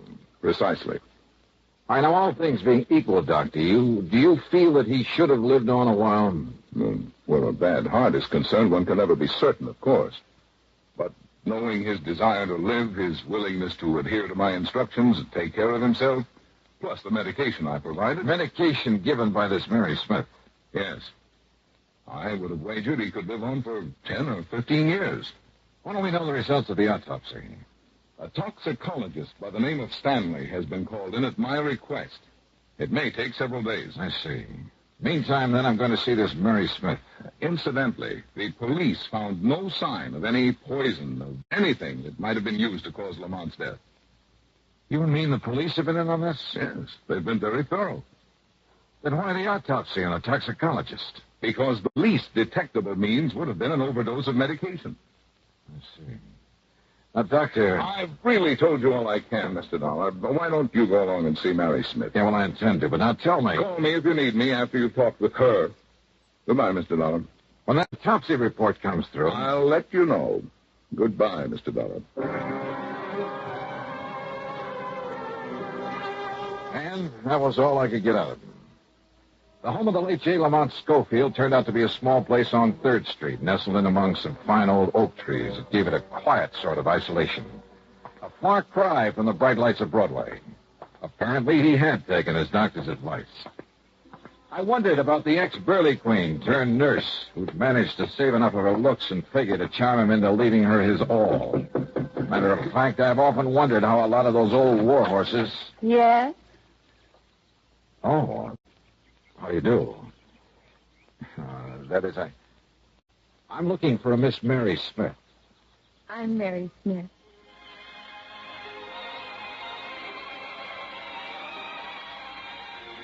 Old warhorse. Believe me, I'd guess wrong.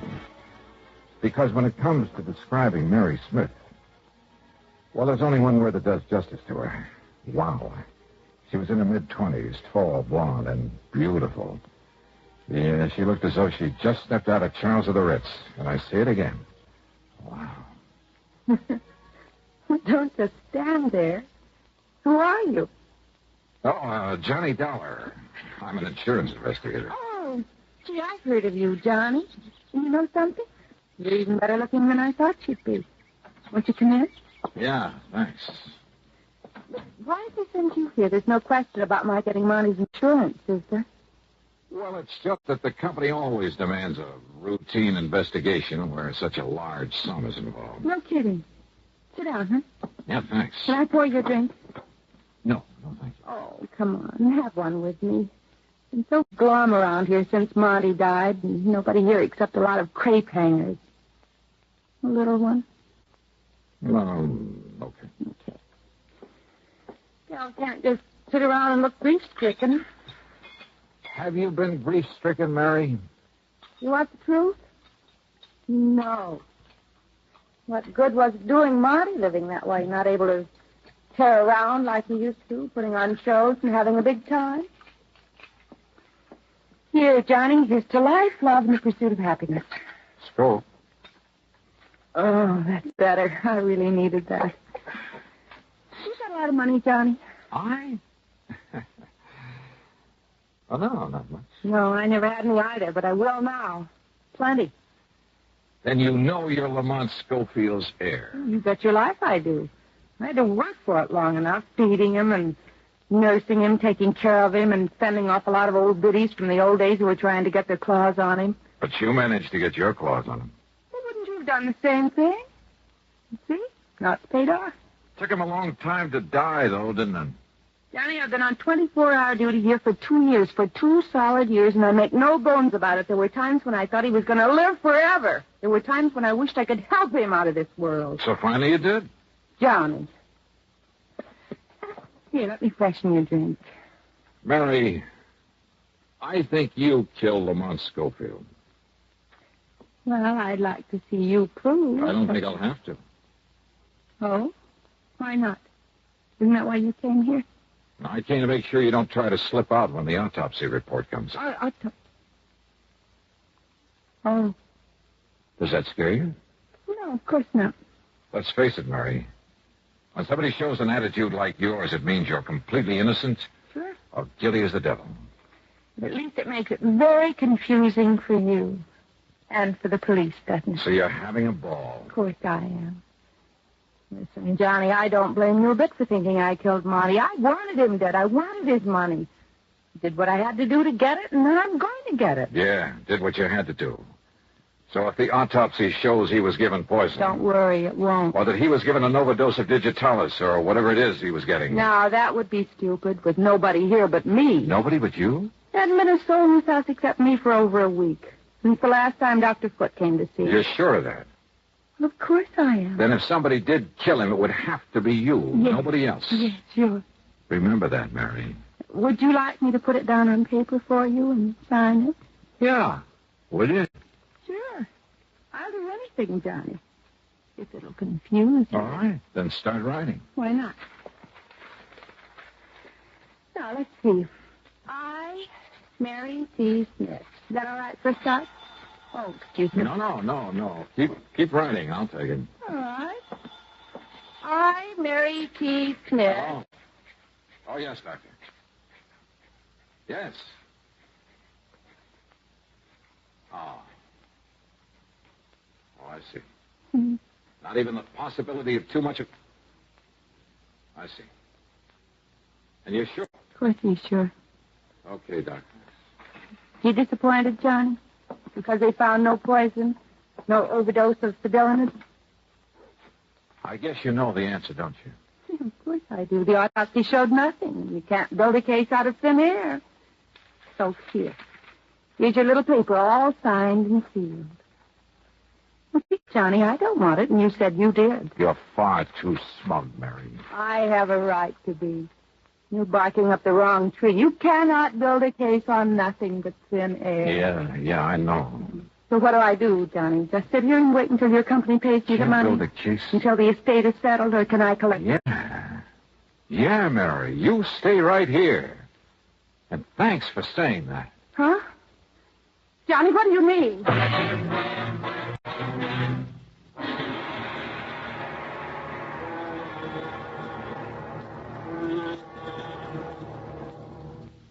Act 3 of yours truly, Johnny Dollar, in a moment. Times have changed, and so has the man. In the year 1775, a patriotic, enterprising American by the name of David Bushnell invented a strange craft. It was constructed of 2 oak beams resembling 2 platters clapped together and propelled by a water screw attached to a hand-operated crank. Another water screw regulated the depth to which the craft could descend. This was the American Turtle, the first United States submarine. 179 years later, 1954, the United States came up with another first. This time, however, it was a 3,000-ton, $55 million vessel powered by an atomic reactor. It was the Nautilus, the world's first atom-powered submarine. And where the American Turtle was a one-man operation dependent on courage and brawn, the Nautilus is a complicated network of advanced electronics, the operation of which is dependent upon a team of highly trained, skilled Navy men who know their jobs and do them well. Yes, times have changed, and so has the man. And now, Act 3 of yours truly, Johnny Dollar, and the Noxious Needle Matter. Expense account item 4370 for a phone call to my own doctor back in Hartford. A man very much interested in criminal medicine. I asked him about a couple of ideas I suddenly had for committing the so-called perfect crime. I got some enlightening answers. Then hung up and drove into the coroner's office. I told you over the phone, Dollar, we found nothing to indicate... Yes, excuse me, Dr. Foote. You're the toxicologist who did the autopsy, Dr. Stanley? Yes, Mr. Dollar. And as Dr. Foote told Listen, could Lamont Schofield possibly have died of an embolus in the brain, maybe? Well, yes, I suppose so. Can you find out by further examination? Well, of course. Then go to it. What is this, Dollar? Are you trying to play doctor now? I told you in the beginning I don't like your tactics.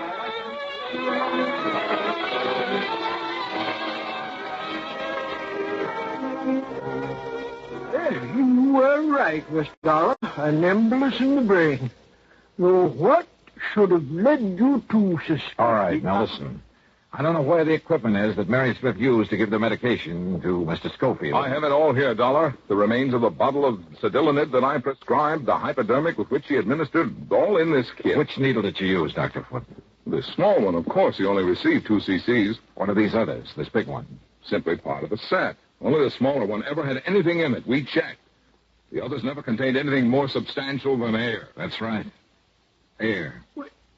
Mr. Dollar. Yes, Dr. Stanley. 30, 40, 50 cc's of air, plain air, injected into a vein? Yes, of course it would cause an embolus. And if you were to find traces, microscopic traces of the flesh of Lamont Schofield in that hypo that contained nothing but air... Yes, of course. I'll go to work on it immediately. If he does find traces of dermal tissue on that needle, I can't believe it. A case built on nothing but thin air. Yeah. And the ironic part of it is, the tip-off came from Mary T. Smith.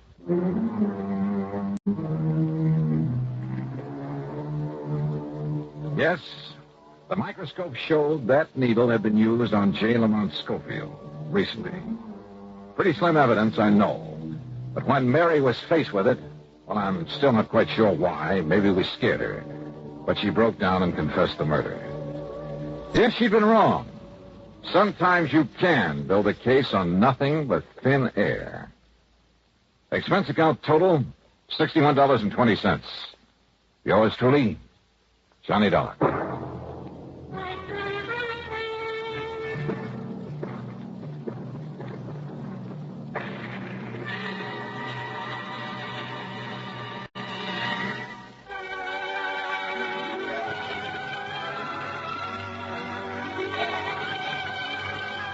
Yours truly, Johnny Dollar, starring Bob Bailey, originates in Hollywood and is written, produced, and directed by Jack Johnstone.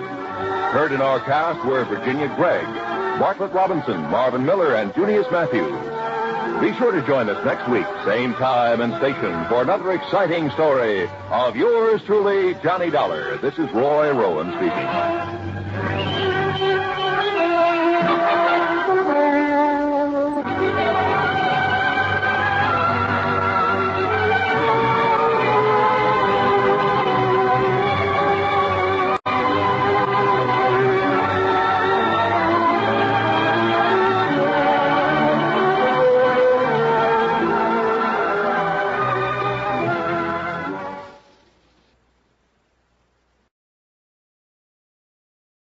From Hollywood, it's time now for... Johnny Dollar. Johnny, this is Ed Barrett at Tri-State Life and Casualty in New York. Oh, hi, Ed. How are you? A little sick at the moment. Oh, what's the matter? I was planning to go up to the fishing lodge of a friend of mine over the weekend, Tommy Hargrave. Oh, but now you've had to call it off, and, brother, I know exactly how you feel. No, Johnny, I don't think you do. Look, Ed, I'm a fisherman myself, and when something interferes with going... What was that? I just received word that Tommy had a car accident up there. Car rolled over on him. He was killed instantly. Oh, I'm sorry, Ed. Yeah. And company policy being what it is, since he carried $70,000 in insurance, double indemnity, since there was an accident involved, well, I got to order the usual investigation. Yeah, sure, I see. Who's the beneficiary? His wife, Mary.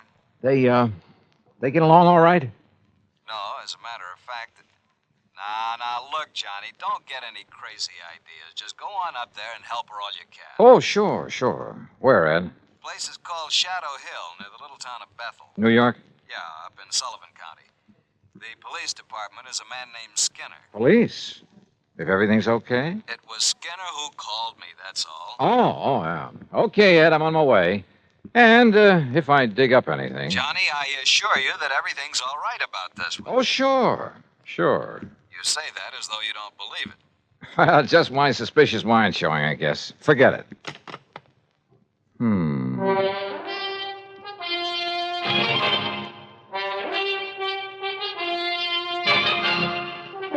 Bob Bailey in the exciting adventures of the man with the action-packed expense account. America's fabulous freelance insurance investigator. Yours truly, Johnny Dollar.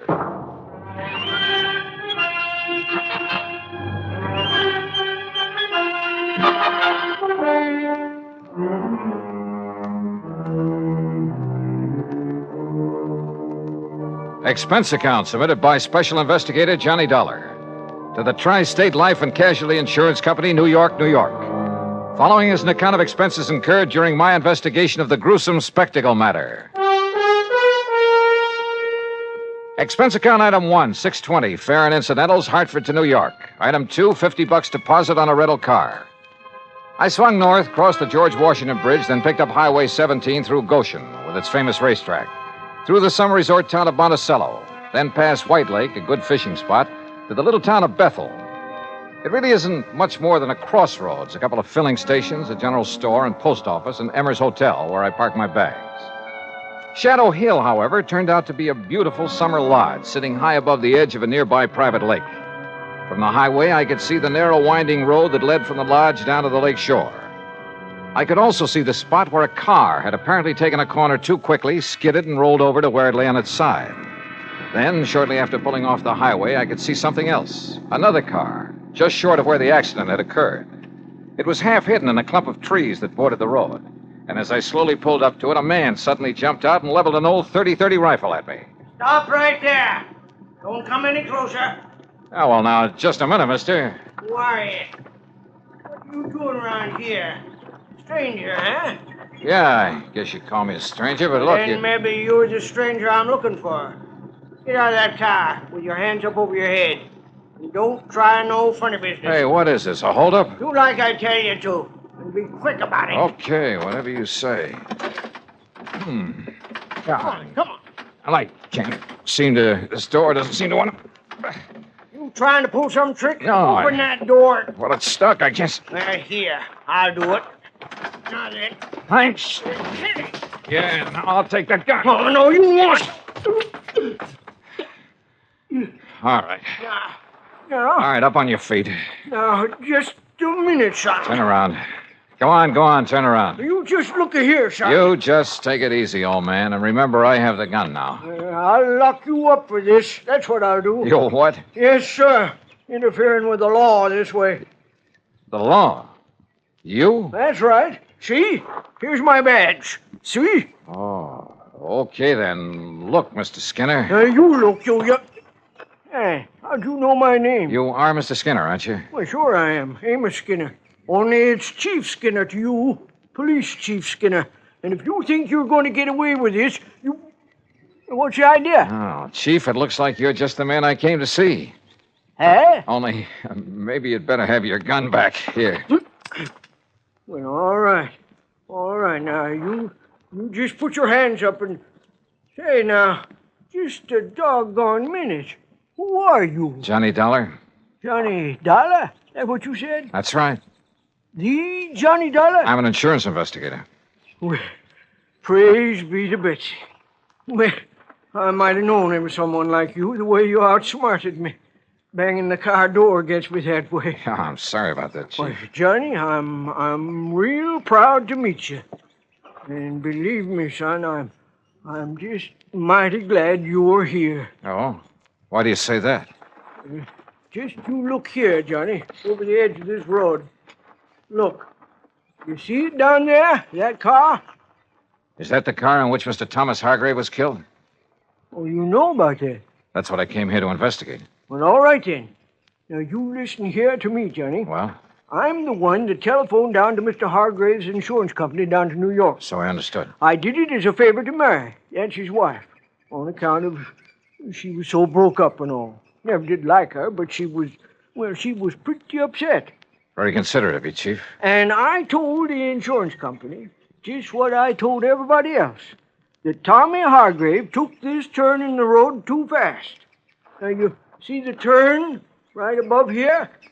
Yeah, that's a sharp one. Well, he took this turn too fast and skidded off the side, and the car went over and pinned him underneath it, and that was it. Killed him. Well? Well, all right. Now, Johnny, I just come over here from old Doc Walton's. It was down to Doc that I took Tommy's body yesterday just after it happened. And you know why I come back here? Well, I can think of one good reason. Yeah. From something you just told me. Yeah. And from what I can see of the car down there. Yeah, well, it was because I suddenly started thinking, how could a man who knows this road so well ever make a mistake of... Hey, what were you going to say? Well, Chief, that car was coming down the road, down from the lodge, wasn't it? Yeah, that's right. That means he made a left-hand turn right here. Correct. The car went off the road, fell on its side, and leaned right where you landed, right where you see it, right on top of Tommy Hargrave. That car is a sedan. Yeah, that's right. And even from here, I can see that the windows are all closed, except for the one next to the driver's seat. Correct. But now... Then it's obvious it didn't roll completely over. No, sir. It just flipped over on its side and slid down there. And yet you say that Tommy Hargrave's body was under it. That's right. Under the right side of the car where we practically had to dig it up. Hey? Uh-huh. Can you tell me how he could have fallen under that side of the car, windows closed? Johnny. Yeah. Tommy was murdered. That's what. And the car pushed over on him to make it look like an accident. And Johnny, you proved it. A couple of other things we've got to prove, Chief. Hey? Like what? Who murdered him? And why? Act two of yours truly, Johnny Dollar, in a moment. Our flag now numbers 50 stars, and behind each star there stands yet another flag, representing one of the 50 states. Rhode Island's state flag is white with an anchor, first used as a colony symbol in 1647. The motto Hope was added in 1664, when the government was organized under a charter from King Charles II. A circle of 13 gold stars were added for the original 13 colonies. This is the flag of a unique colony and state, which carried out a most noble experiment in freedom.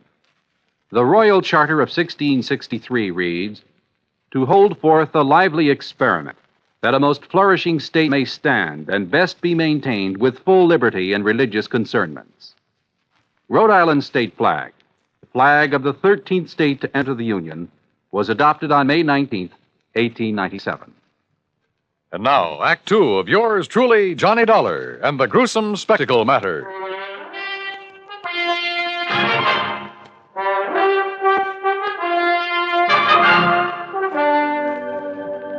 All right, Chief, tell me this. When and how did you learn of this so-called accident that killed Tommy Hargrave? Well, from Mary, his wife. Oh? It was like this, Johnny. I was sitting down at Bob and Ernie's and... Who are Bob and Ernie? Well, they run that mobile gas station down the highway you pass on the way. Oh, go on. Well, we were just sitting there talking about the Hambletonian and all the money... What do you mean, the Hamiltonian? Well, you know, the big harness race they run down to Goshen every year. Oh, yeah. Why, it's world famous. Bigger than the Kentucky Derby. Yes, I know. Go on. Well, we was talking about how much money Barney Marson has made taking bets on those races, and we... Oh, Chief. You mean you have a bookie here in Bethel? Well, now, Johnny... And that you, as chief of police, condone such goings-on? Well, now, we... Oh, I'm surprised at you, Chief. Oh, well, it's just a little sort of harmless betting is all. Oh, sure. Every man's entitled to a little... Well, you know how it is. Yeah, I sure do. Now, let's get back to the subject. Yeah, sure. Well, like I say, we was sitting there talking... And we seen Mary Hargrave driving by on her way back from New York, where she'd gone to do some shopping that day. She wasn't here when it happened? Well, no, sir. She couldn't have been. You're sure? Well, like I told you, she was in New York. Anyhow, she drove on up here, saw what had happened, and drove right back to tell us at the gas station. We came up here, dug Tommy's body out from under, took it down to Doc Walton's office, and that was it. How carefully have you inspected that car down there? Well, that's what I was about to do when you come. All right, come on. Let's take a look at it. Why, sure. Have you any way of proving Mary Hargrave was actually in New York? Well, no, I guess not. Hey, look here, Chief. Huh? Keys are still in the ignition, but the ignition's turned off. You're right, Johnny. You're right. This car wasn't rid over the side of the road. It was pushed. Here, let's see if we can get this door open. Yeah, I'll give you... Now, let's see if some of this... Yeah, very good. Well, what are you doing to that handful of dust? Well, it's not very professional, but some of this fine dust ought to bring out any fingerprints on the steering wheel, and we'll be... Yeah. No prints there that I can see. No, you're right. Chief, this wheel has been carefully wiped off. So whoever did it... Huh? What'd you find? Did Tommy Hargrave wear glasses, spectacles? Tommy? No, sir. What? Come on, Chief. First thing I want is a look at his body. At Doc Walton's, you say? That's right. Then let's go.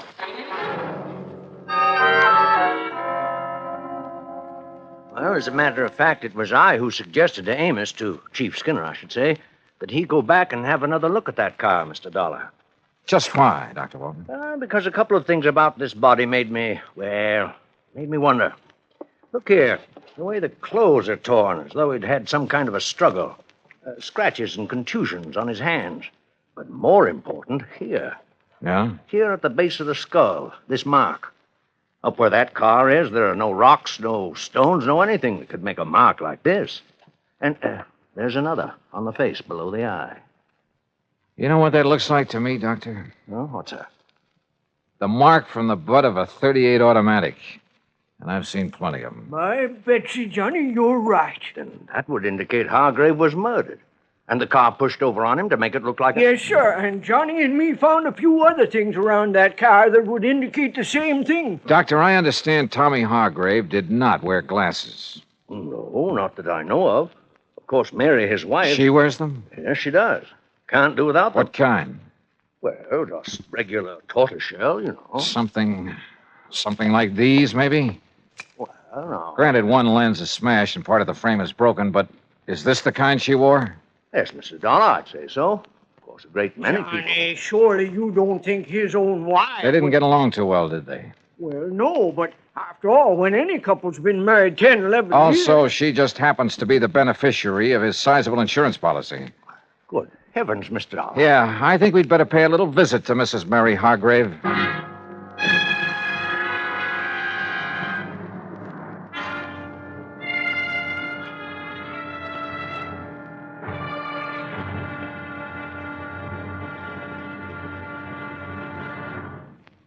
Act 3 of yours truly, Johnny Dollar, in a moment.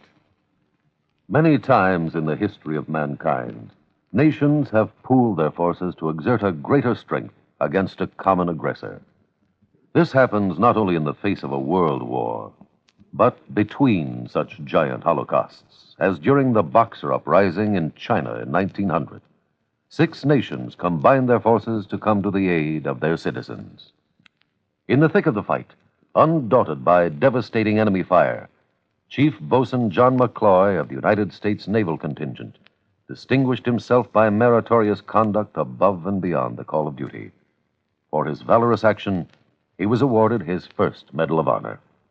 But a man of action doesn't get the job done because of possible awards. It is the spirit of his code of conduct that guides him. John McCloy was guided by that code again and again.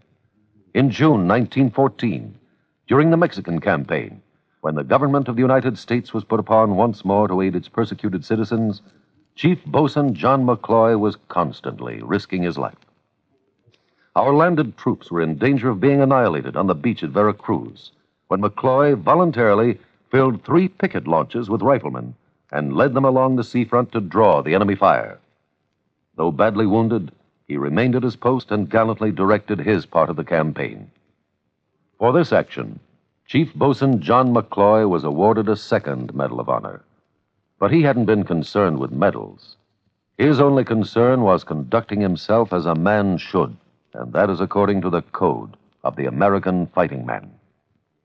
And now, Act 3 of yours truly, Johnny Dollar, and the gruesome spectacle matter. The three of us, Dr. Walton, Police Chief Amos Skinner, and I, drove up to the lodge outside the little town of Bethel, New York, to see why Mrs. Mary Hargrave had killed her husband, made it look like a car accident. That is, if she did it. And what little evidence we had pointed right straight at her. The obvious fact the car had been pushed over on him after he was killed. The marks showing he'd struggled for his life, had been struck with the butt of a pistol. The fact he and his wife hadn't got along too well, that she was his beneficiary. And finally, there were the glasses I'd found in the car. My Betsy, I wonder if she found out you were here, Johnny, and has flew the coop. Isn't that her car in the yard? Yes, Mr. Dollar, it is. All right, then. If she is here, well, sir, I'll arrest her right on the spot. No, let me handle this. But, Johnny... I said please, let me... Yes? Oh, Dr. Walton and Chief Skinner. That's right. And this here is Mr. Johnny Dollar. Oh, yes, Mr. Dollar. Mr. Barrett at the insurance company phoned that you'd be here. Won't you come in? Well, Surely. Thank you. I'm sorry to have been so slow in answering the door, but I seem to have mislaid a pair of my glasses. Yeah, that, Johnny. I'm blind as a bat without them. Won't you all sit down? Thank you.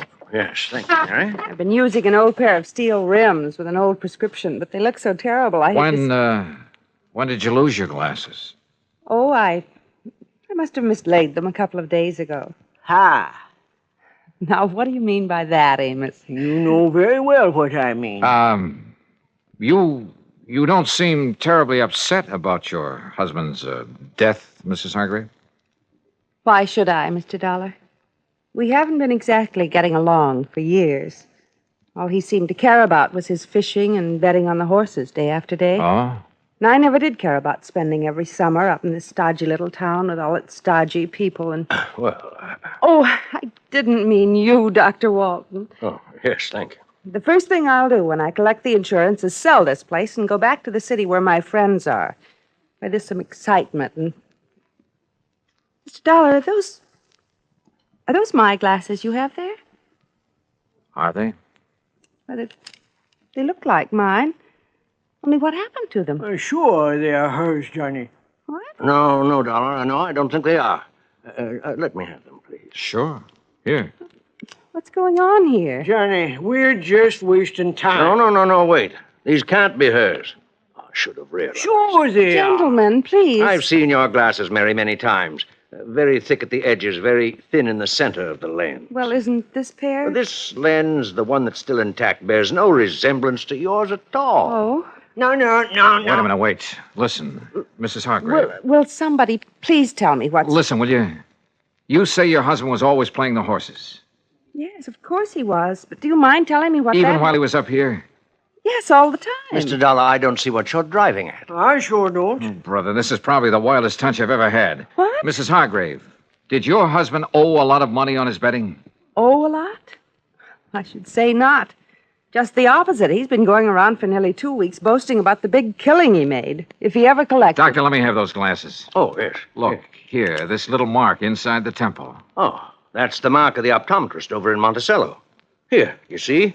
The same mark as in mine. Yeah, okay. Now, just sit tight, the three of you. Oh? Now, Mr. Dollar. Now, you look here now, Johnny. And Amos, don't try arresting anybody while I'm gone. But, it Johnny... might make you look a little foolish when I get back. Back from where, Dollar? I'll see you all later.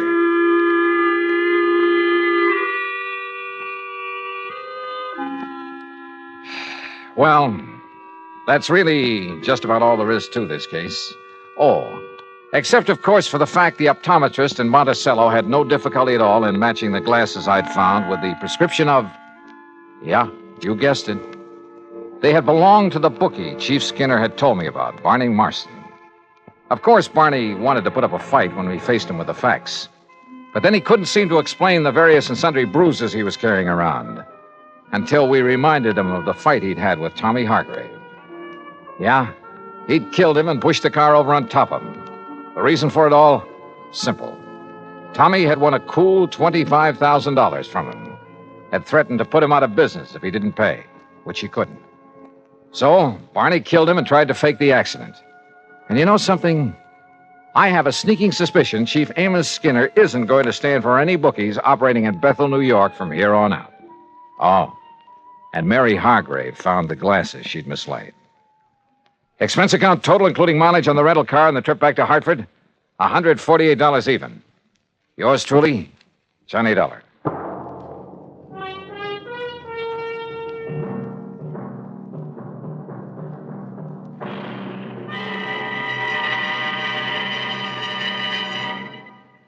Our star will return in just a moment. Our flag now numbers 50 stars, and behind each star there stands yet another flag representing one of the 50 states. Kansas' state flag is dark blue, and in the center is the state's seal, surmounted by a large sunflower, the official state flower. The seal reflects the history of Kansas, the train of ox wagons going west, for most of the great roads passed through Kansas. An Indian is depicted chasing a herd of buffalo, recalling the words of the official state song, "Oh, give me a home where the buffalo roam." For this truly was the home of the buffalo and Indian. The East is represented by a rising sun, and the promise of future prosperity is indicated by the steamboat on the river and the farmer plowing the field. Above a mountain range are 34 stars, for Kansas was the 34th state admitted to the Union. Over all is the state motto, Ad astra per aspera, to the stars through difficulties. Kansas state flag, the flag of the 34th state to enter the Union, was adopted on March 23rd, 1927. Now, here's our star to tell you about next week's story. Next week, well, listen. I promise you the most unusual case and some of the most unexpected people you ever... Well, join us, won't you? Yours truly, Johnny Dollar.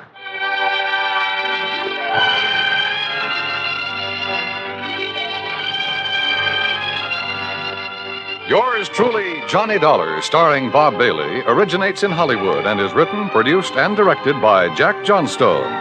Heard in our cast were Virginia Gregg, Harry Bartell, Junius Matthews, and Joe Kearns. Be sure to join us next week, same time and station, for another exciting story of yours truly, Johnny Dollar. This is Dan Coverly speaking.